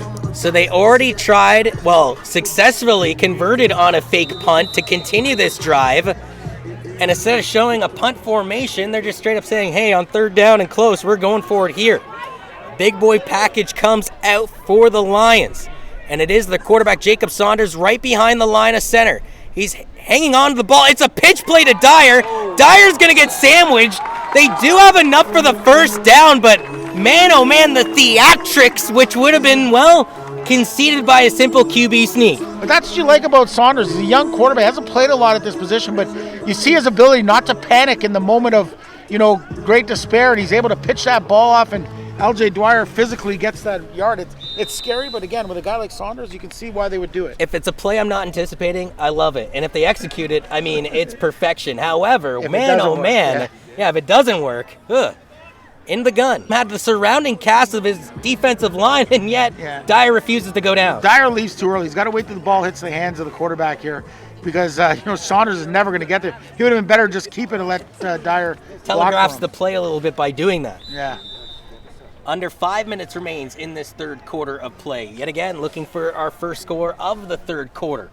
All of the damage being done in the opening half of play, but Saunders, in the gun, will take the snap. A bit of a pump fake, looking to go to the back of the end zone, looking to find his previous touchdown target in Zave Allen, but this one's out of bounds, an incomplete pass. Yeah, he had him, so that's going to bring out Ollie Griffith to try this field goal from about, I'm trying to get the yard line, John. It's going to look like a, let's call it a 25-yard field goal attempt, I believe. Well, no, they're in the red zone, Coach. Yeah, is it the 18-yard line, I think? Yeah, they're roughly around the 18-yard line right now. So in the Mama's Hot Italian Kitchen red zone, the Lions go. And after sort of taking a penalty to go out of the red zone and scoring with Zave Allen, this time they're in it, and they're going to attempt this field goal. Oliver Griffiths. The snap and the kick is good. A line drive kick misses, but he's going to get the rouge. So twice last week in that 25-12 win against East Elgin, he missed 2 field goals. He got 2 rouges. He misses a field goal here in the third quarter, but does get the rouge. It's a 14-8 game now for the AB Lucas Vikings. Let's see the replay here. If he slips, he steps it up. Yeah, he just kind of hooks it to the right. He just kind of opened up a little bit too early. And Now it's the footing. Only benefit I will say to that, though, is you kick a ball from close to the red zone, you expect to get some sort of points out of it, no matter what. And that time, I mean, there was no chance in Viking blue hell that they were going to get out of the end zone on that one, and as a result, it does at least get the Rouge, although the Lions wanted a lot more points on that drive. Yeah, you got to make that, but again, it does put you in a situation where a touchdown and an extra point would give you the win, so defense has to step up here. So, as Baker pump fakes, the pocket collapsing, he's going to lose the ball, and it's recovered by the Lions. It's Owen Hartley jumping onto the pigskin. Man, oh man, I don't know what Baker was thinking there. Well, he was just trying to elude pressure, and he gets up the field. He's just got to protect the ball. Great play. I'm trying to get the number. Is it Oliver Griffiths? Look at that.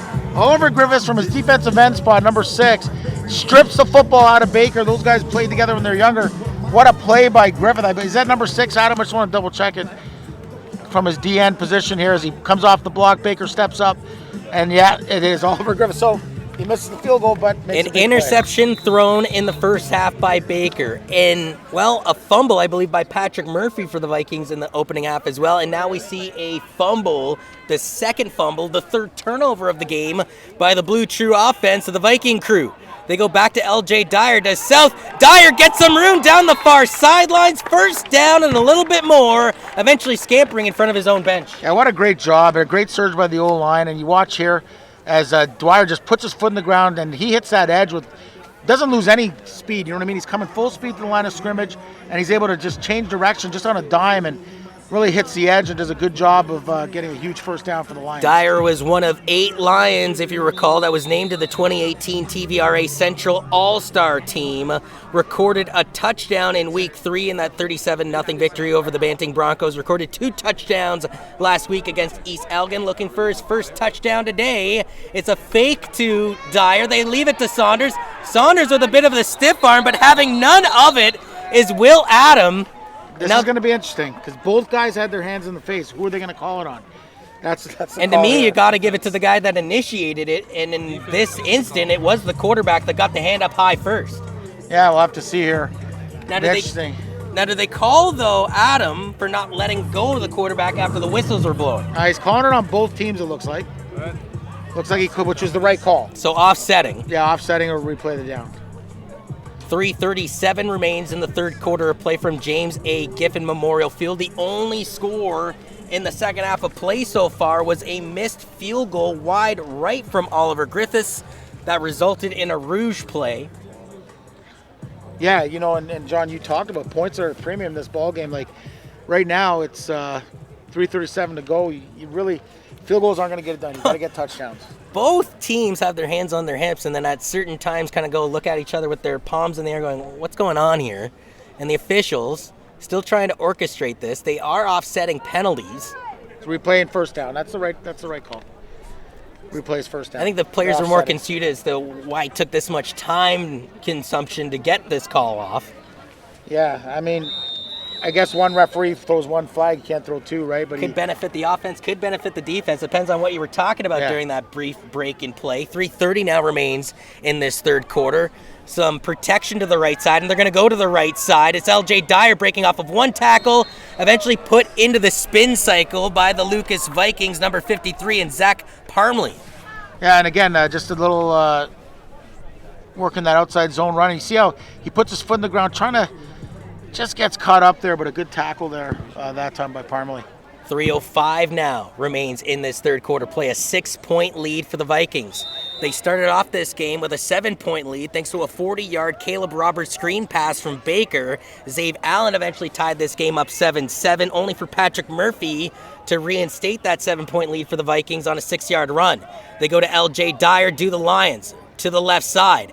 And man, oh man, Dyer just gets gobbled up by the pile. But one thing I'm noticing, the pile doesn't necessarily stop moving when they gobble him up. Like I said, if you power's what you're going to see today, and that's what you're seeing. A lot of power football. Down, KJ. Yeah, just a great surge here. The 2 blockers that are pulling, and then Dyer just keeps his feet moving, and he's a load, John. Like I said, he can get it outside on you, but when he lowers the boom, he's physical, and he gets that extra second effort, gets him the first down. The 2018 TVRA 2018 championship was a final score of 14-8 in favor of the Lucas Vikings over the South Lions. It's 14-8 for the Vikings over the Lions, but it's the Lions trying to respond here. LJ Dyer right up the gut. A trio of Vikings stop him with his forward progression, but not after gaining about 4 or 5 yards. Yeah, Dyer inside. Again, they try to work that same play that they got the first down on, but this time the Lucas Vikings, like I said, this is great football. I mean, you're just seeing everything. Keeping an eye on number 16 on this next play. Zave Allen has already recorded a touchdown in this game, and they tried to target him on that last drive, having to settle for the rouge from their kicker, a double move and Oliver here, like Griffith. A hook and go. The way they're playing him right now, John, would be an opportunity for Zave, but he's on the left side here. To the left of Saunders. The ball is snapped. They fake it to LJ Dyer. The quarterback, Jacob Saunders, Fumble. loses the ball, and the South recover in the end zone. Yes. They do. Touchdown, Lions! And I think it's Zave Allen with his second touchdown of the game. Let's see it here, John, on the replay coming from his receiver. Saunders has the first down and gets stripped, and I think Zave Allen falls on it. Wow. How does that officially go down, though? Because it's not a pass, it's not a run, it's fumbled into the end zone and then recovered by Zave Allen for his second TD of the game. Yeah, it'll be a second TD, just a fumble recovery, and trying to get the number of the guy that stripped him. Just a great play from the Lucas Vikings, and wow, unbelievable turn of events. But again, they had the first down, John, so just like to see maybe Saunders protect the football, but both quarterbacks now putting the ball on the ground and a couple of interceptions. And they count the touchdown. The officials had a bit of a conference. They wanted to make sure that the I's were dotted and the T's were crossed, and they say that Zave Allen properly recovered the ball in the end zone, resulting in a Lions touchdown. So if Saunders would have dropped it forward without being contacted, or even if he was illegal pass, that's an intent to try, but it wasn't. It was a strip fumble recovery South. 14-14. The gentleman that missed the field goal with an extra important PAT to try and give his team the first taste of the lead on your Friday. And he does. It's through. 15-14 with $1:13 left in the third quarter. The Lions roar to the first taste of the lead on your Friday afternoon in this Darnell Division tilt. Yeah, and it's just, I cannot believe the beautiful day we have here in the Forest City, and you're getting a great football game on YouTube TV. This is the tough part for a lot of the parents that can't come watch these games. I know they're tuning in, and so and grandparents, aunts, uncles, you name it. People from coast to coast. From both sides. You got Lena, you got Mac Baker's mom, so and you got obviously the South, Missy Martin. You got all the different people that they're tuning in to watch this game. So getting the hot welcome. Italian sandwich replays from our producer Adam Melrose, and again that was the last touchdown by Zave Allen, one of 2 touchdowns on the day, but this one's going to have to stick in the memory book for a while. Not many times a receiver just falls onto the ball in the end zone and gets credited with a major. Well, Mike Stenning talked about getting the ball in Zave Allen's hands. Well, that's one way you can do it. It's just not scripted. Not conventional. But you can see the type of talent this kid is. He's a guy that's really kind of jumped the radar here. A solid football player, and I think a great prospect for the next The level. Lucas Vikings shut out East Elgin 35-0. They held Medway and Oak Ridge to just 6 points each. They did give up 21 points, though, in the first week of competition against Laurier, the Rams, I believe they're called, 35-21. Coach, if they give up any more points in this game, though, it could be all but over, and the upset of your Friday as the 25th seed in the nation's trying to take down number 8 right here on Junior Mustangs TV. Yeah, it would be a pivotal day. Again, Matt Jakewith, the quarterback, unfortunately got ill this week, wasn't able to practice, but they've got a capable guy in Mac Baker. I was going to say the cream of the crop rises to the top, and if you're Mac Baker, you want an opportunity to shine, the stage has been set, my friend. As a grade 11, you're playing against one of the best defenses, but I'll tell you the guy that I'm really looking is there's 2 guys. It's Patrick Murphy, and the other guy that they haven't got the ball in a little while to is Caleb Roberts, and then of course Will Adam. When do they start to factor in? Because they really haven't had a lot of touches. The Vikings haven't scored any points in the second half of action so far after having a Roberts 40-yard touchdown as well as a 6-yard Patrick Murphy run in the opening half. Yeah, and you called it, John. I mean, it just kind of shaping up to be a game where Lucas is kind of looking like they might be in a position to get that lead with the ball at the end of the half, but it's not turned out that way. South scored 8 points, and man, what a will the fourth quarter we have ahead of us. There's still 1:13 to go, though, John. Will Adam deep, Caleb Roberts to the near side. The kick returners awaiting the boot from Oliver Griffiths, and he's going to nail this one down to Roberts, who can't handle it on the one hop, eventually picks it up, curls up the field, has a block. Roberts could go all the way, has to beat the kicker though, and eventually will not. The kicker tackles him down to the grass. I thought if he stuck to the near sideline, he had a shot. So here's that's what I thought too, but here's Griffith's stat line today. He's got a field goal, he's got a rouge, he's got 2 big tackles, and he's got the fake punt. So he's been factored in for a kicker. You'd love to see that in Canadian football. There was a flag on this play, though, and it's going against the Vikings, so it actually pushes them further back into their own territory. Yeah, it's number 34 here, John, Zach Hepper, and I think that they're going to call on. I mean, I'm not sure. I don't know. It's 13, actually. Yeah, 13. That's Alex. With his hands up. The kid with his hands up. Badazeus. It wasn't me. We got a guy like that I know. We call some of his games at the Bantam level. It wasn't me. Play some corner for the Junior Mustang. I thought you were talking about Ron Forwarder's off-field theatrics. As there's a lot of options to the right side. Baker rolling back in the pocket. Instead, it's a screen to the near side. The ball comes loose, and the Lions recover again. Their 3rd fumble recovery of the game. Coming away with the biscuit on this affair is Philippe Villicarian. The School of 500, David and Goliath. Mac Baker hits the screen to Caleb Roberts. What a strip play there by Nichols. His brother is a star at Western. He's got a younger brother on the junior team. What a strip there. Unbelievable play, and Villicarian on the recovery. And it looked like Owen Hartley, number 33, was a little banged up on that play, but he was so excited that he was just sort of hobbling off with the rest of his team, excited that the defense has truly stepped it up. I mean, they already had an interception and a fumble recovery in the first half. 2 more fumble recoveries in this 3rd quarter alone. And you called it, John, is 14 points. They got to hold them to 14. Well, so far in this 3rd quarter, they're doing their job. This is the 2nd straight drive that the Lions are going to start on the Viking side of the field. It's a quarterback read option where Saunders keeps it, then a very late hit, if you ask me, by the Viking at the tail end of that play, and Zave Allen has a few words with them. I would too. Noah Dubroy in a little bit of a late taste. Yeah, a little bit of a late hit there, but again, it's that counter action. They fake the inside run, and they're trying to run him back the QB counter, and it's not there. And a good still job gains by, 2 the yards Vikings. on the play to Saunders as we're nearing the conclusion of this 3rd quarter of play. It's going to come down to the wire, Coach KJ Kenemy. We wouldn't have it any other way. Thank you for joining us on your Friday morning. Finally, we have a football game because it's great to bring the games. We'd like to have a good one like this. The last couple broadcasts have been some blowouts, I won't lie. As Saunders, with an empty backfield, dekes a defender out of his jockstrap. And I think he's got to credit the grass a little bit to the grass monster, if you will, and Erik Anderson as he got gobbled up. Yeah, what a move he puts on him here. Watch this. Whoop! With a little juke stick there, a little bit of the L2 button, and there we go as he finishes with the truck Again, stick. I'm going to say half move, half wet grass. That's all I'm going to say. Yeah, for sure, but still a first down. And an exciting way to conclude the 3rd quarter of action. This is a Lions team that trailed 7-0. Has trailed 14-7 going into the halftime break. But now, heading into the 4th and final quarter of play, have a 1-point lead, 15-14, thanks to a Zave Allen fumble recovery touchdown.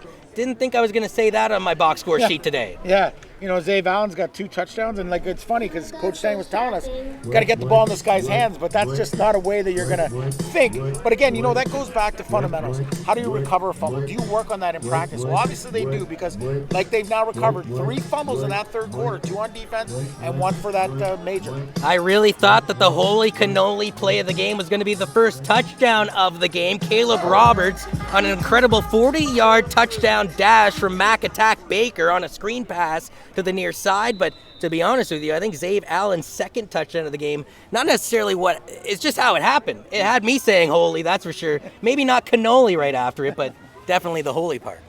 As now 3 will run to the line for Saunders. He's going to hand this one off to LJ Dyer to the left side, trying to find a gap. It's closed up by the Vikings defense to bring up 2nd down. Yeah, Bain does a good job there from the Vikings as he's able to just not give any ground, and then because of that. And let's face it, Jay, 11:30 remains in this football game. In theory, the Vikings could give up a touchdown, 7 points, and go down by 8 and still have a shot in this game. But I mean, this is a big moment for the Vikings defense to step up, try and hold South off the board, and get their offense sort of rebooted in the second half. And you got your matchup here, so they're going to bring Allen in. A plethora of weapons to the right side. Jacob Saunders rolling out to the right side, throws the ball. Lucas is saying incomplete, and the officials agree with them. Third down. I think that was Decker, the intended receiver. Let me just get the number here for you as he runs a little comeback, I believe. And it looked like he could have had it, but a great job by the DB there. Not sure who that is, but for the Lucas Vikings, does a good job of stripping him at the end. With the ball at the 31-yard line, do you punt this one away or do you attempt the field goal to go up by 4? While they're going for the field goal, this is going to be, John, a 44-yarder? I would say roughly a 35-yard attempt from mid-hash. This is the footing that I'm worried about. It's John. the gentleman that actually missed a field goal from shorter range. A low snap settled down by the holder. The kick is up. This one is wide right. And now can Lucas get out of the end zone to avoid the Rouge? They do. And they'll get up the field. The ball will be automatically placed at the 25-yard line as a result, Coach. Yeah, I'm sorry, John. One of the South guys got absolutely ejected into the bench. It was Griffith. And a very late flag as a result. Be on Lucas. Again, we talked about this in the first game when I was watching the game that you were doing. A lot of undisciplined penalties. It hasn't been that way today. It's been a pretty clean football game. Not a good time to take a 15-yard penalty no matter which team you are for losing your cool. In a one-point game in the fourth quarter of play, it's safe to say neither coaching staff wants to see those orange flags come out. Yeah, you see it here. This one, Oliver Griffith gets ejected into the Lucas. He appears to be okay, though, as he walks to his own sideline on his own accord. No, he was fine. It's just then after that, there must have been some words exchanged, and just unfortunate here in a great football game that just got to keep your cool at 10:46 to go, John. Although, let's see. I was going to say the Lions are sort of using this as a timeout. The Vikings are ready to play some football, except they have no opposition across from them. Well, they're talking to the Lions right now, so I think they're trying to assess the penalty, I guess. We should note that Saunders Secondary School played Strathroy District Collegiate Institute yesterday at 11:30 a.m. They prevailed by a score of 38-1 to finish the 2019 season 5-0. It's been repeated to me numerous times, though, that they are in the B division, not in the A division like the Vikings and the Lions are. But still, from my own notes, only 2 teams in London in 2019 in the public sector will finish with an undefeated record. Saunders will be one of those teams, but we have to, 10:46 remaining in this tilt to see who's going to join them with that undefeated record. Yeah, and that brings me to the next thing, John, on, Junior Mustangs TV. Tonight, we got a doubleheader for you. You're going to be doing the Catholic side of things, the LDA, as you're going to be calling with Ron Forda. It's an undefeated Friday night. 3-0 STA Flames against the 3-0 CCH Crusaders in the junior side. Then a repeat record. 3-0 STA Flames versus the 3-0 CCH Crusaders in the senior side. So just like we saw somebody's O is going to go in the next 10:46 of this contest, 2 O's are going to go later on this evening on, TGIF folks from Junior Mustangs TV. We got a big shout outs to Hot Italian Sandwiches, Mama's Hot Italian Sandwiches, of course, and Air K-Jax Communications for helping us put this all together, as well as Purple Kool-Aid Productions, the Adam Melrose Place crew, although no DJ Wonder Bread in the house today. A little disappointed about that. He's probably in school. Probably a good idea. Yeah, I mean, getting his education. Who does he think he is? I don't know. And then, of course, Alex Stutter doing an amazing job all day long, getting the incredible camera angles for us. And John mentioning Brenda, she's just in surgery right now. Yeah, Brenda. Our thoughts are with her. Yeah, Brenda Bauer, who's essentially the face behind. She is Mama of Mama's Hot Italian Sandwich, which I love that. And she makes incredible food with a kind heart. And I think the one thing is I tasted the food first before I met the person. You can taste, there's heart in this. Yeah. Then you meet the individual and an incredible heart to her and a kind soul. She's going into surgery today, so our thoughts and prayers are with her and this broadcast. And it's safe to say all 3 broadcasts today are dedicated to her. And, of course, our mainstay sponsor and Mama's Hot Italian Sandwiches, who not only does the replays, the Red Zone Drive, and if you are interested, have a local business out there and interested in getting in on the hype before we become too big for you. No, I'm just kidding. But please contact us. We would love to hear from you and have any opportunities to promote your business. Hit that subscribe, You can watch these games at any time that you want. And Yeah, so, hit the share button yeah. first and foremost. Let the homies know what you're doing out there. And if you got friends or family that are interested in high school football or have family that plays high school football, share them the link. And then, give us some love. We love you, so love us back. Hit the subscribe button. And the great thing is, John, we cover every level. We'll do anything. So, we love sports, and so just let us know. I don't know if I do ringette, though. I don't know. I know Emily Renenberg is a big ringette player from out west, and she would definitely help us out with that. As going deep will be Baker. It is caught. Wow. Oh, my word. Will Adam on the vertical down the near sidelines. Mac attack Baker, strikes again. And Decker with perfect coverage with just a great throw and a great concentration by Will Adam. And Decker there's not much you can do there. A 30-yard pass between Baker and Adam.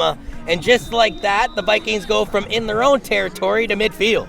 Yeah, and you see the grade 11, not too many grade 11 quarterbacks coming in at short notice like this and make throws like that, so a good play by him. Watching his talent over the summer with the junior Mustangs, though, I definitely know he can rise to the occasion. A trio of Lions get to the running back in Caleb Roberts on this occasion.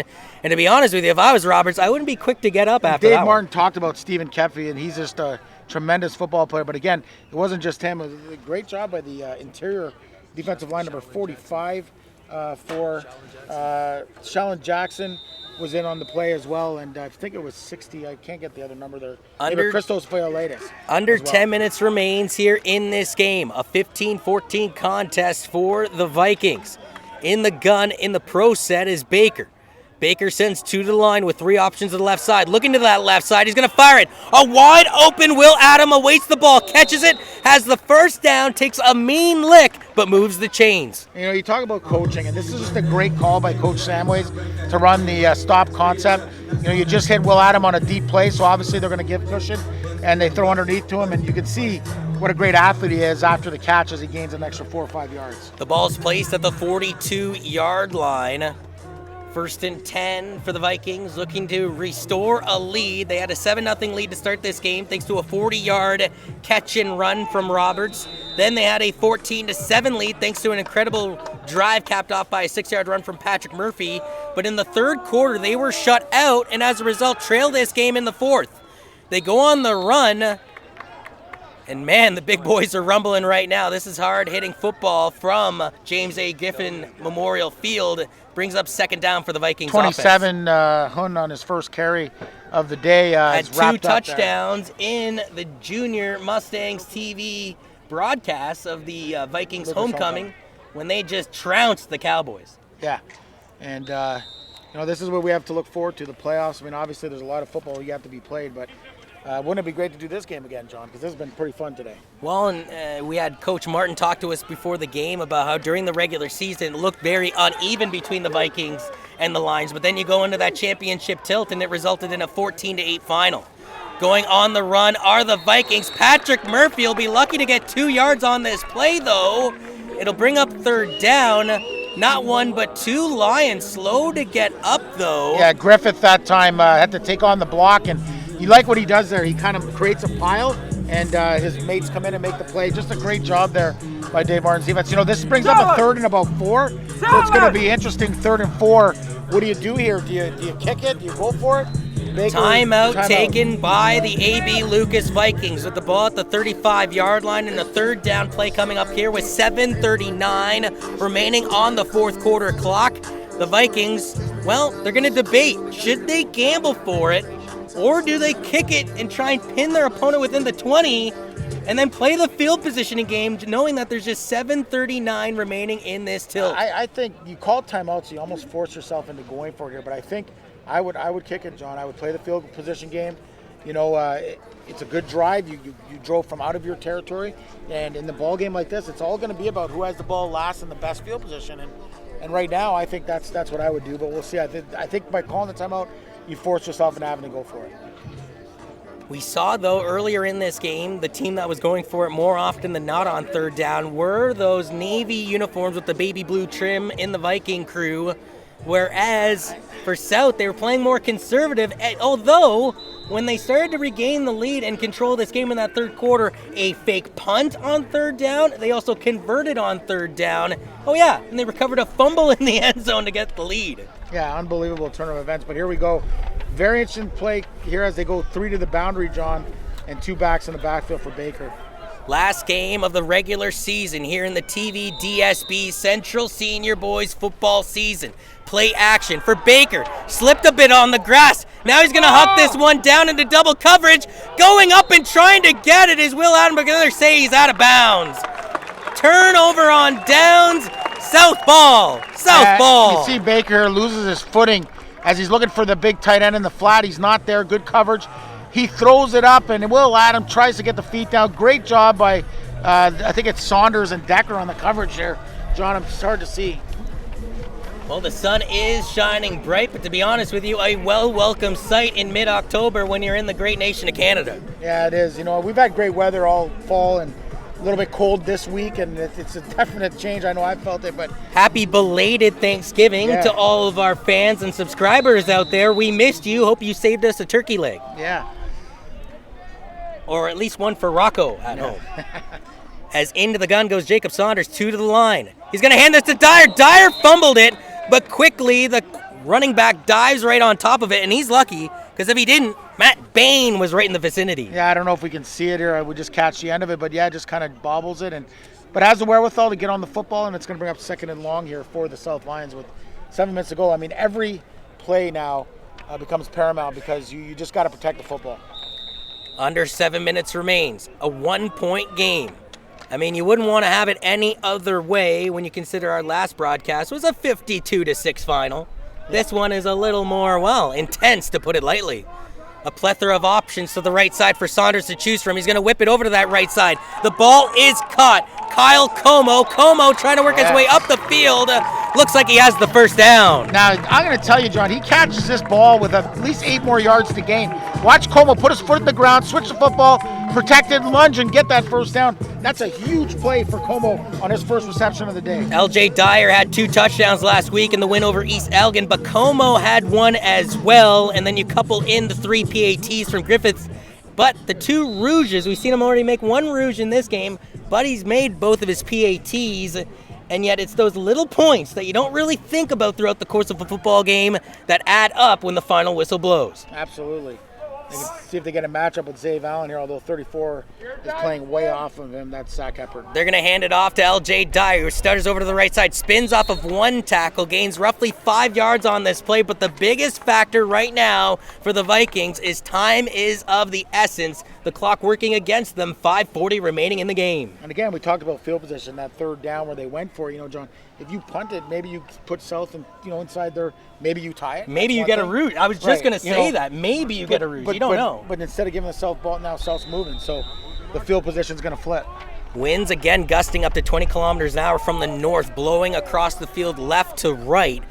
2 will run to the line. Saunders rolling over to the left side, going to throw this one. It could be intercepted, and it is! The Vikings pick off the ball. Will Adam, my God, this is an incredible football game. Yeah, again, Jacob, this is the first time he's rolled out to his left. He's got to get his shoulders turned. He doesn't.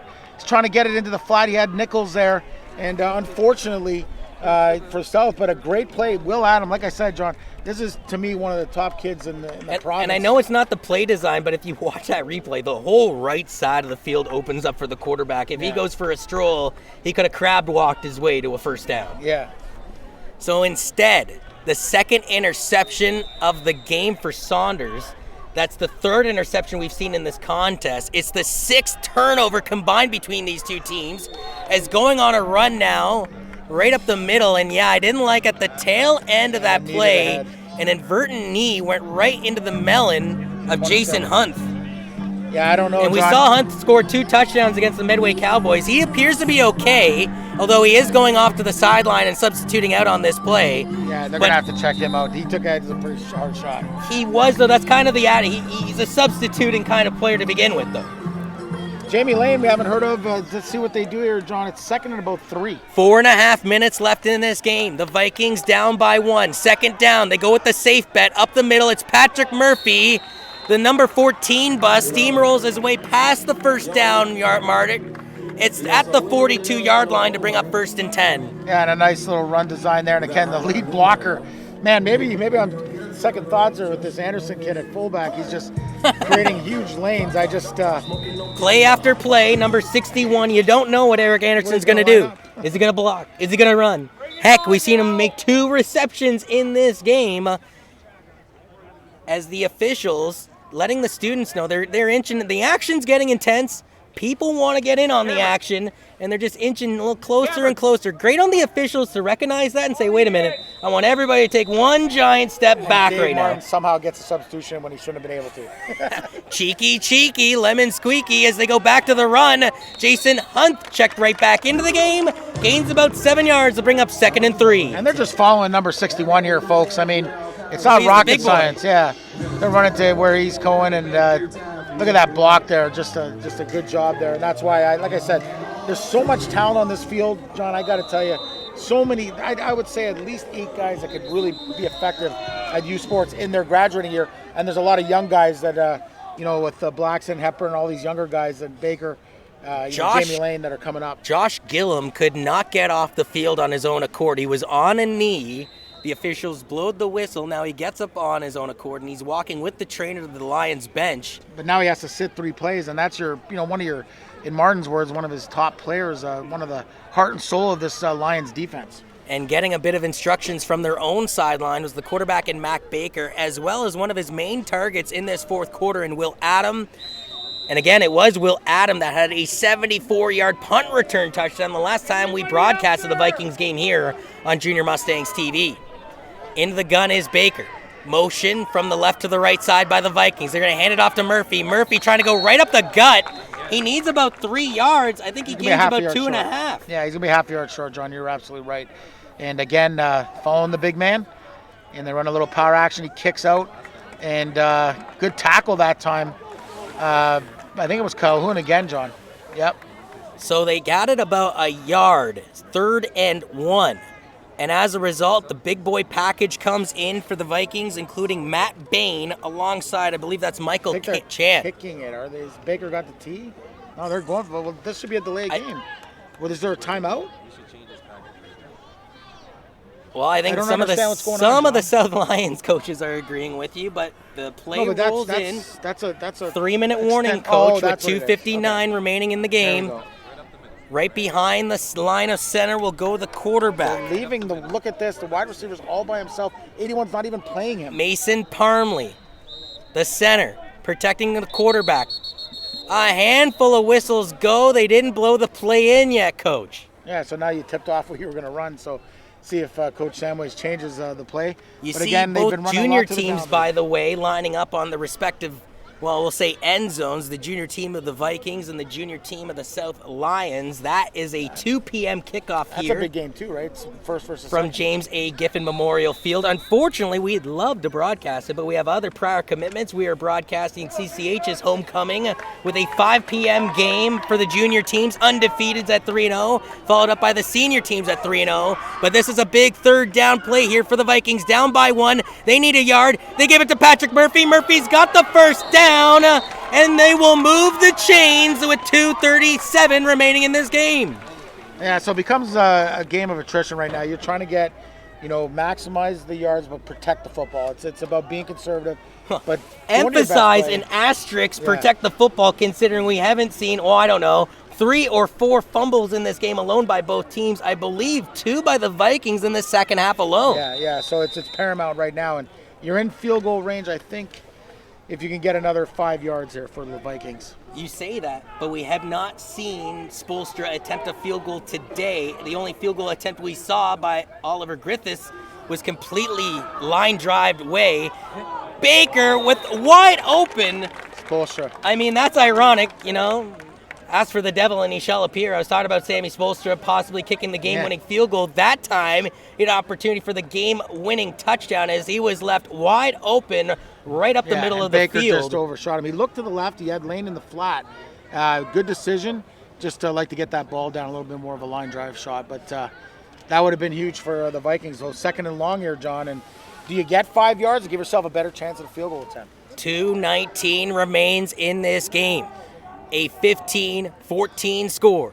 And this Darnell division tilt of the undefeateds at 4-0 Vikings and the 4-0 Lions. But somebody's O has got to go, as only one of these two teams can finish the 2019 TVDSB Central Senior Boys football season undefeated.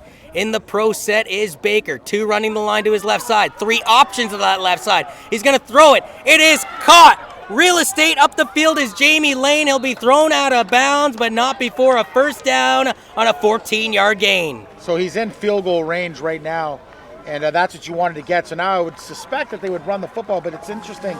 They've thrown the last 2 plays in a row. 2:11 left on the scoreboard. If you're just joining us, it's Junior Mustang CV. Week 5, the last regular season game of 2019's TVDSB Central Senior Boys football season. 4-0 Vikings at the 4-0 Lions, and it is the Vikings trying to make a late fourth quarter comeback. A handoff to Jason Hunt, and to be honest with you, I'm noticing more of Jason Hunt in this fourth quarter, and I'm starting to understand why. It's not necessarily the damage that he's doing, but it's the protection of the ball that he gives you. Yeah, he's what year is he in? He's a grade 12, so you have a grade 11 running back, you have a grade 13 running back, and you can see that Jason does a good job of protecting the football. 2 minutes remains on the clock here from James A. Giffen Memorial Field, with the Lions hanging on to a 1-point lead. Baker with plenty of motion from his backfield, in the pocket, protected, throws it to the far sidelines, in and out of the hands of Patrick Murphy, incomplete pass. Jacob Saunders came down from his safety position and made one heck of a play. Watch it here, John. As he gets his pedal, he sees the route, it's there, and he just comes right through Patrick Murphy. And with a $1:47 left on the clock, Sam Spolstra goes on to the grass here at James A. Giffen Memorial Field, looking to give his team, well, not only the lead, but hopefully the W. And when you consider this, the Vikings had a 14-7 lead at halftime. They have not scored a point in this second half. They were shut out in the third quarter, where it saw 8 points go on the board by the Lions. Neither team has scored here in the fourth quarter of play. It could all come down to this. 26-yarder, Johnny. The crowd lining up on the sidelines. The Lions and the Vikings tightly together. The snap is good. The hold is good. The kick is up, and it is good. The field goal from Sam Spolstra is good, and the Lucas Vikings take a 2-point lead with a $1:42 left in this Darnell division tilt. Yeah, what a football game, man. I mean, just from start to finish, just playoff atmosphere. If things work out, these are two teams that should meet in the public final, but there's a lot of football we played, a lot of teams that will have a lot to say about that. But what a ball game on a beautiful Friday here in London, Ontario on October 18th. Yeah, this game started with a pot of coffee at 11:30 a.m., and it started with a 7-0 lead by the Vikings thanks to a 40-yard dash from Caleb Roberts. Vikings had a 14-7 lead at halftime, but then it was all Lions up until that Sam Spolstra 26-yard field goal. It's a 2-point lead, but don't go anywhere, fans. There's a $1:42 left in this game. Goal? Remember you were talking about earlier about it was Jaquin. So even though he's not well, they had him in and he held that field goal because that's the guy that he's used to. So maybe that's why earlier they missed one. But here's the situation, John. They've taken the ball to 35-yard line, not opting to get the kickoff return, which is a little confusing for me because they do have dynamic guys that can return. But it's a respect to Spolstra's leg. 75 yards is what's needed by the Lions with a $1:42 left in this game. They hand it off to L.J. Dyer. Dyer was trying to stutter step in, swallowed up by the Vikings defense. It's a tackle for a loss, and a great job, I believe, by Patrick Murphy, the first man in. Yeah, just trying to get that outside zone, and just on this field, it's just tough to get the traction. And there's a cutback lane there, but there's no way LJ is going to get there. So brings up second and long, John. 97 seconds left in this game, as you see the scoreboard right there, as we go into the huddle. Into the shotgun will go Jacob Saunders. He's already completed one big touchdown pass to Zave Allen in this game, but he's going to need a big play on this drive. Pump faking, throwing it over the top. The ball is caught by Nichols, and he's dropped at the 50-yard line with 1:19 left. I know it sounds funny, but John, I think you were there the day we were working with these quarterbacks in the summer, and we were working on the pump fake. You know, in a big time situation, work on that pump fake, and you can see it there, John, as he pump fakes it and finds his big target over the middle. Really cool under pressure, Saunders, that time. Well, you're going to have ice water in the veins from here on out, down by 2, $1:18 left on the clock here from James A. Giffen Memorial Field, and it's the 25th team in the nation trying to storm back here in front of their home crowd. They give it to their bell cow, L.J. Dyer, who goes up the field by about 5 yards to the most Canadian position in football at the 55-yard line. Yeah, I think you need about 30 yards here to get into a makeable field goal here for And here's the thing, Griffith. you make a good point because you have to make the field goal. Earlier, with the score 15-14, the Vikings were in the position where if they missed the field goal and still got the Rouge, at least they have the tie game. That is not the position that the Lions get to the fortune of having here. And I think they have 2 timeouts left. The clock is running. So a big second down player for the Lions. Within the final minute of play here, 3 options to the right side for Saunders. He's going to try and go deep for Zave Allen. Allen all over, but the flags get thrown. They're going to say defensive pass interference against the Vikings. Yeah, let's get the coverage here. The Vikings are upset. It's a 15-yard penalty, not where the spot is, but a great route by Zave, a great throw again, and that's why it causes the interference, is because he puts the ball so high that the defender, because he's in man coverage, can't see it, so it's what's going to happen. So a great play design there. It's a great job by Zave Allen. 2 touchdown performance so far in this game, but literally fought to try and get back to the ball, and it was all that fighting to get back to the ball that really drew the pass interference And call. it's not like American football where it's a spot foul, John. It's a 15-yard penalty. So this will bring it to what? The 55, it'll bring it to the 40. I still think they need 10 to 15 yards. I was just going to say, you just said they needed 30 yards. They got half of that on that penalty yardage, and there's 50 seconds left in this game. Let's see if they can crawl into Oliver Griffith's field goal range. Look at the field, John, the middle of the field. It's muddy. I think you need 15 yards because of that bad. Yeah, a little muddy there, and we actually seen a field goal miss wide right by Oliver Griffiths on that side of the field in the very similar vicinity, might I add. 50 seconds left in this game. Jacob Saunders sends 2 to the line. He's going to hand this one off to Dyer. Dyer trying to go right up the middle. The Vikings allowing him some real estate, but not a whole lot. Gains maybe 4 yards. Yeah, so this will bring up, right now, I think, where are they at, John? About It's the a 30, second down and maybe 6 coming up, Coach. 2nd and 6, and the ball's at about the 36-yard line. It'll be interesting to see here. If you don't get the first down, you're short.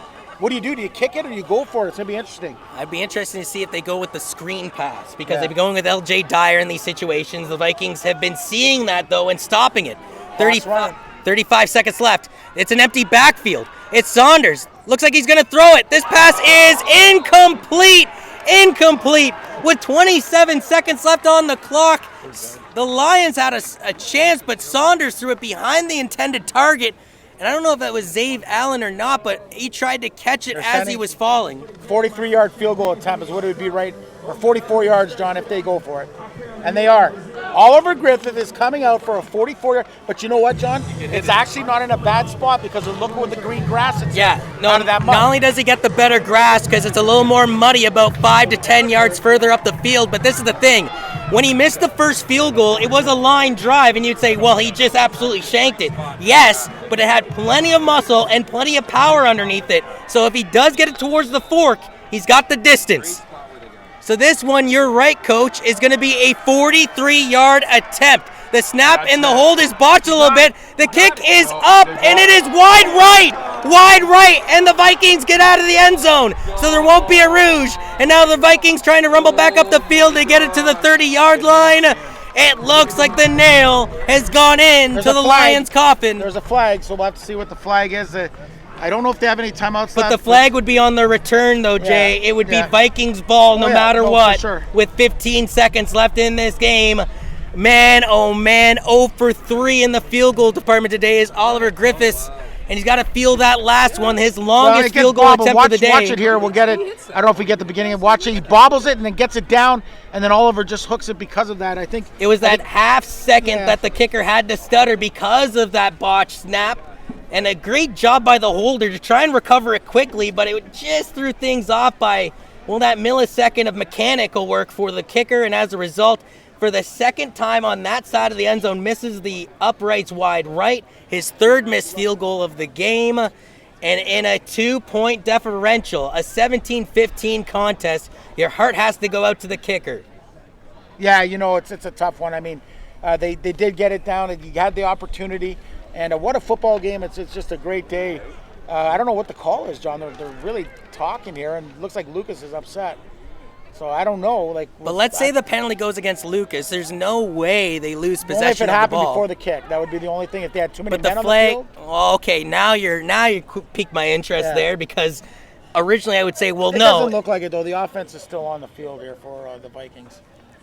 And I would say the defense is also reciprocating for the Lions with 15 seconds left on the clock. The majority, by the way, a huge crowd had come down to James A. Giffen Memorial Field. I think a lot of students weren't even in class. They just came to see this action. And I would say about half, if not 3/4 of them, dipped back into the school after that missed field goal.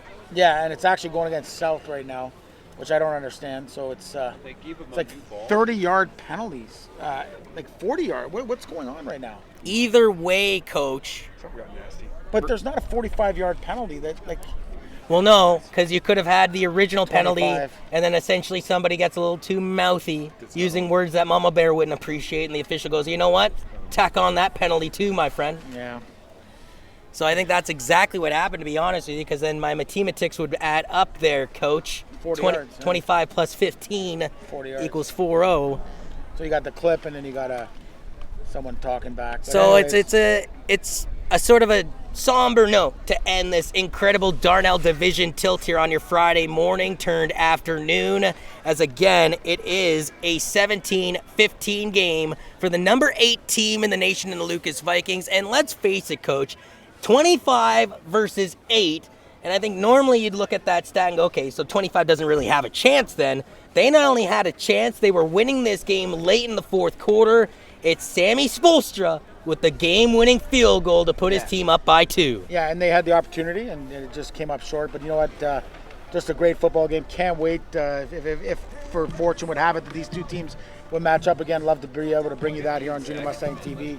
John. Last time these two teams hooked it up was the 2018 TVRA Championship held back on November 8th of last year at Citywide. That featured a first half that only had a 1-1 scoreboard. South actually took an 8-1 lead in the fourth quarter, ironically enough. Lucas tied it up quickly 8-8. Then a penalty-filled affair, especially in that fourth quarter, allowed the Vikings to escape with the 14-8 championship victory. In this game, the Vikings had a 7-0 lead. Then 14-7 at halftime. Were shut out in the third quarter to be down 15-14. The 26-yarder from Spoelstra is the difference here on your Friday afternoon. Yeah, absolutely. And we saw a lot of young guys kind of step up. Mac Baker in his first start with the illness with Matt Jiggle. Hope he gets better. Why they don't just wave this game over or allow the Vikings to take a knee is beyond me, but we've had about 3 or 4 minutes. We saw players on both sides, though. This Zay Allen was fun to watch. There was just a lot of great talent out in both teams. An incredible football game, and you wouldn't expect anything different between these two teams. The South Lions dropped to 4-1 in 2019, and finishing in the Darnell Division, a perfect 5-0 will be the Baby Blue Sound Crew with the navy blue jerseys and the Lucas Vikings. Congratulations! 5-0 go the Vikings after beating Laurier, East Elgin, Medway, Oak Ridge, and now they finish off against the creme de la creme, the South Lions, in a 17-15 final. What a ball game, Coach KJ Academy. We wouldn't want it any other way here on Junior Mustangs TV. No, I mean, this was just a great playoff atmosphere type game, John, and from start to finish, you were just so enthralled with it, and just a great game. And it's just unfortunate to be a loser, but there has to be, and the playoffs will start, and it'll be interesting to see if these two teams meet up for that public division final. In the 2018 regular season, these two teams hooked it up, and it wasn't even close. Lucas blew South right out of the water. They saw each other again in the championship game. It came right down to the wire by a single score, 14-8. Well, today looked very similar to that championship all the way back in November at Citywide, Coach. A 17-15 final. Sam Spoelstra with the holy cannoli play of the game. A 26-yard field goal in the final minutes of the fourth quarter to prevail the number 8 team in the nation. And I imagine Grade is 8, but they're looking to go up the rankings, are the Lucas AB Vikings. Yeah, they've set their claim. This is 3 in a row now, so it'll be interesting to see if these two teams meet up again, what we'll get. But London football, great place to be. A lot of great talent. We talked to Kevin Mcneil at halftime, talking about all the talent in London. Tonight, though, you got you and Ron and the crew are going to be doing a pretty good game. Yeah, you see on the field, actually, as the greatest line in all of sports forms at midfield, the junior teams quickly flooding onto the grassy field here at James A. Giffen Memorial, as it is 1:45, and a 2 p.m. kickoff is set for the junior game. But sadly, we would love to be calling this great action because, let's face it, the senior teams really set the table up nicely for us today. But yes, it will be homecoming action on Junior Mustangs TV as we switch from the public side, and I got to get my Bible, I think, KJ, to the Catholic side, as it will be the undefeated STA Flames taking on the undefeated CCH Crusaders ×2. 3-0s going up against 3-0s in the junior side, 3-0s against 3-0s on the senior side. It's going to be a great tilt, but before we leave off our audience here on your Friday afternoon from this public sector game, an incredible game at that, 17-14. Your final thoughts on this incredible pigskin contest? Well, I mean, if you love defensive football and power football, that's what you got today. You got to see a lot of heart, and that's what high school football is all about. And I don't know, the winner or loser, you have an opportunity to play again in a couple weeks, and we'll see how that turns out. But just if you love football and you love power football, this was the place to be today. We go to the scoring summary thanks to Erik Communications. 40-yard touchdown, screen pass from Baker to Roberts to start this game off for the Vikings 7-0. It was Zave Allen on an incredible pass thrown by the quarterback Jacob Saunders from over 20 yards out to tie it up 7-7. A 100-plus yard drive was capped off, though, by the AB Lucas Vikings in the second half of action on a 6-yard run from Patrick Murphy.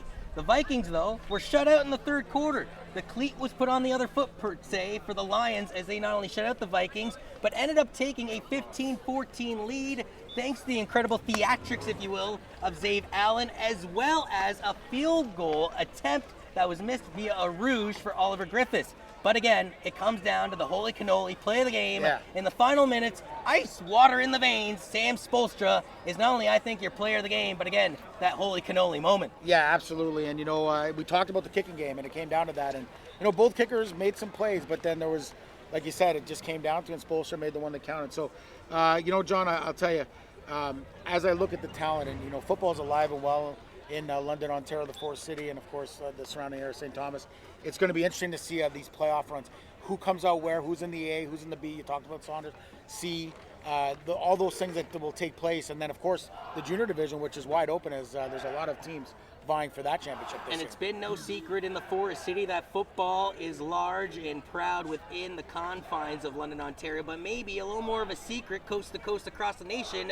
Hence, Junior Mustangs TV, happy to take you through this TVDSB Central Senior Boys Football Contest in the Darnell Division. Lucas Vikings finished 5-0. The South Lions finished the 2019 season proudly, though, at 4-1. For KJ Academy, I am John Urban. A big thank you to Alex Stutter, as well as Adam Melrose, for not only doing all the great, incredible camera work, but the producing as well. And thanks to Erik Communications and Mama's Hot Italian Sandwiches for helping us put this all together. I am John Urban, TGIF everyone, and we'll catch you later today for CCH's Homecoming.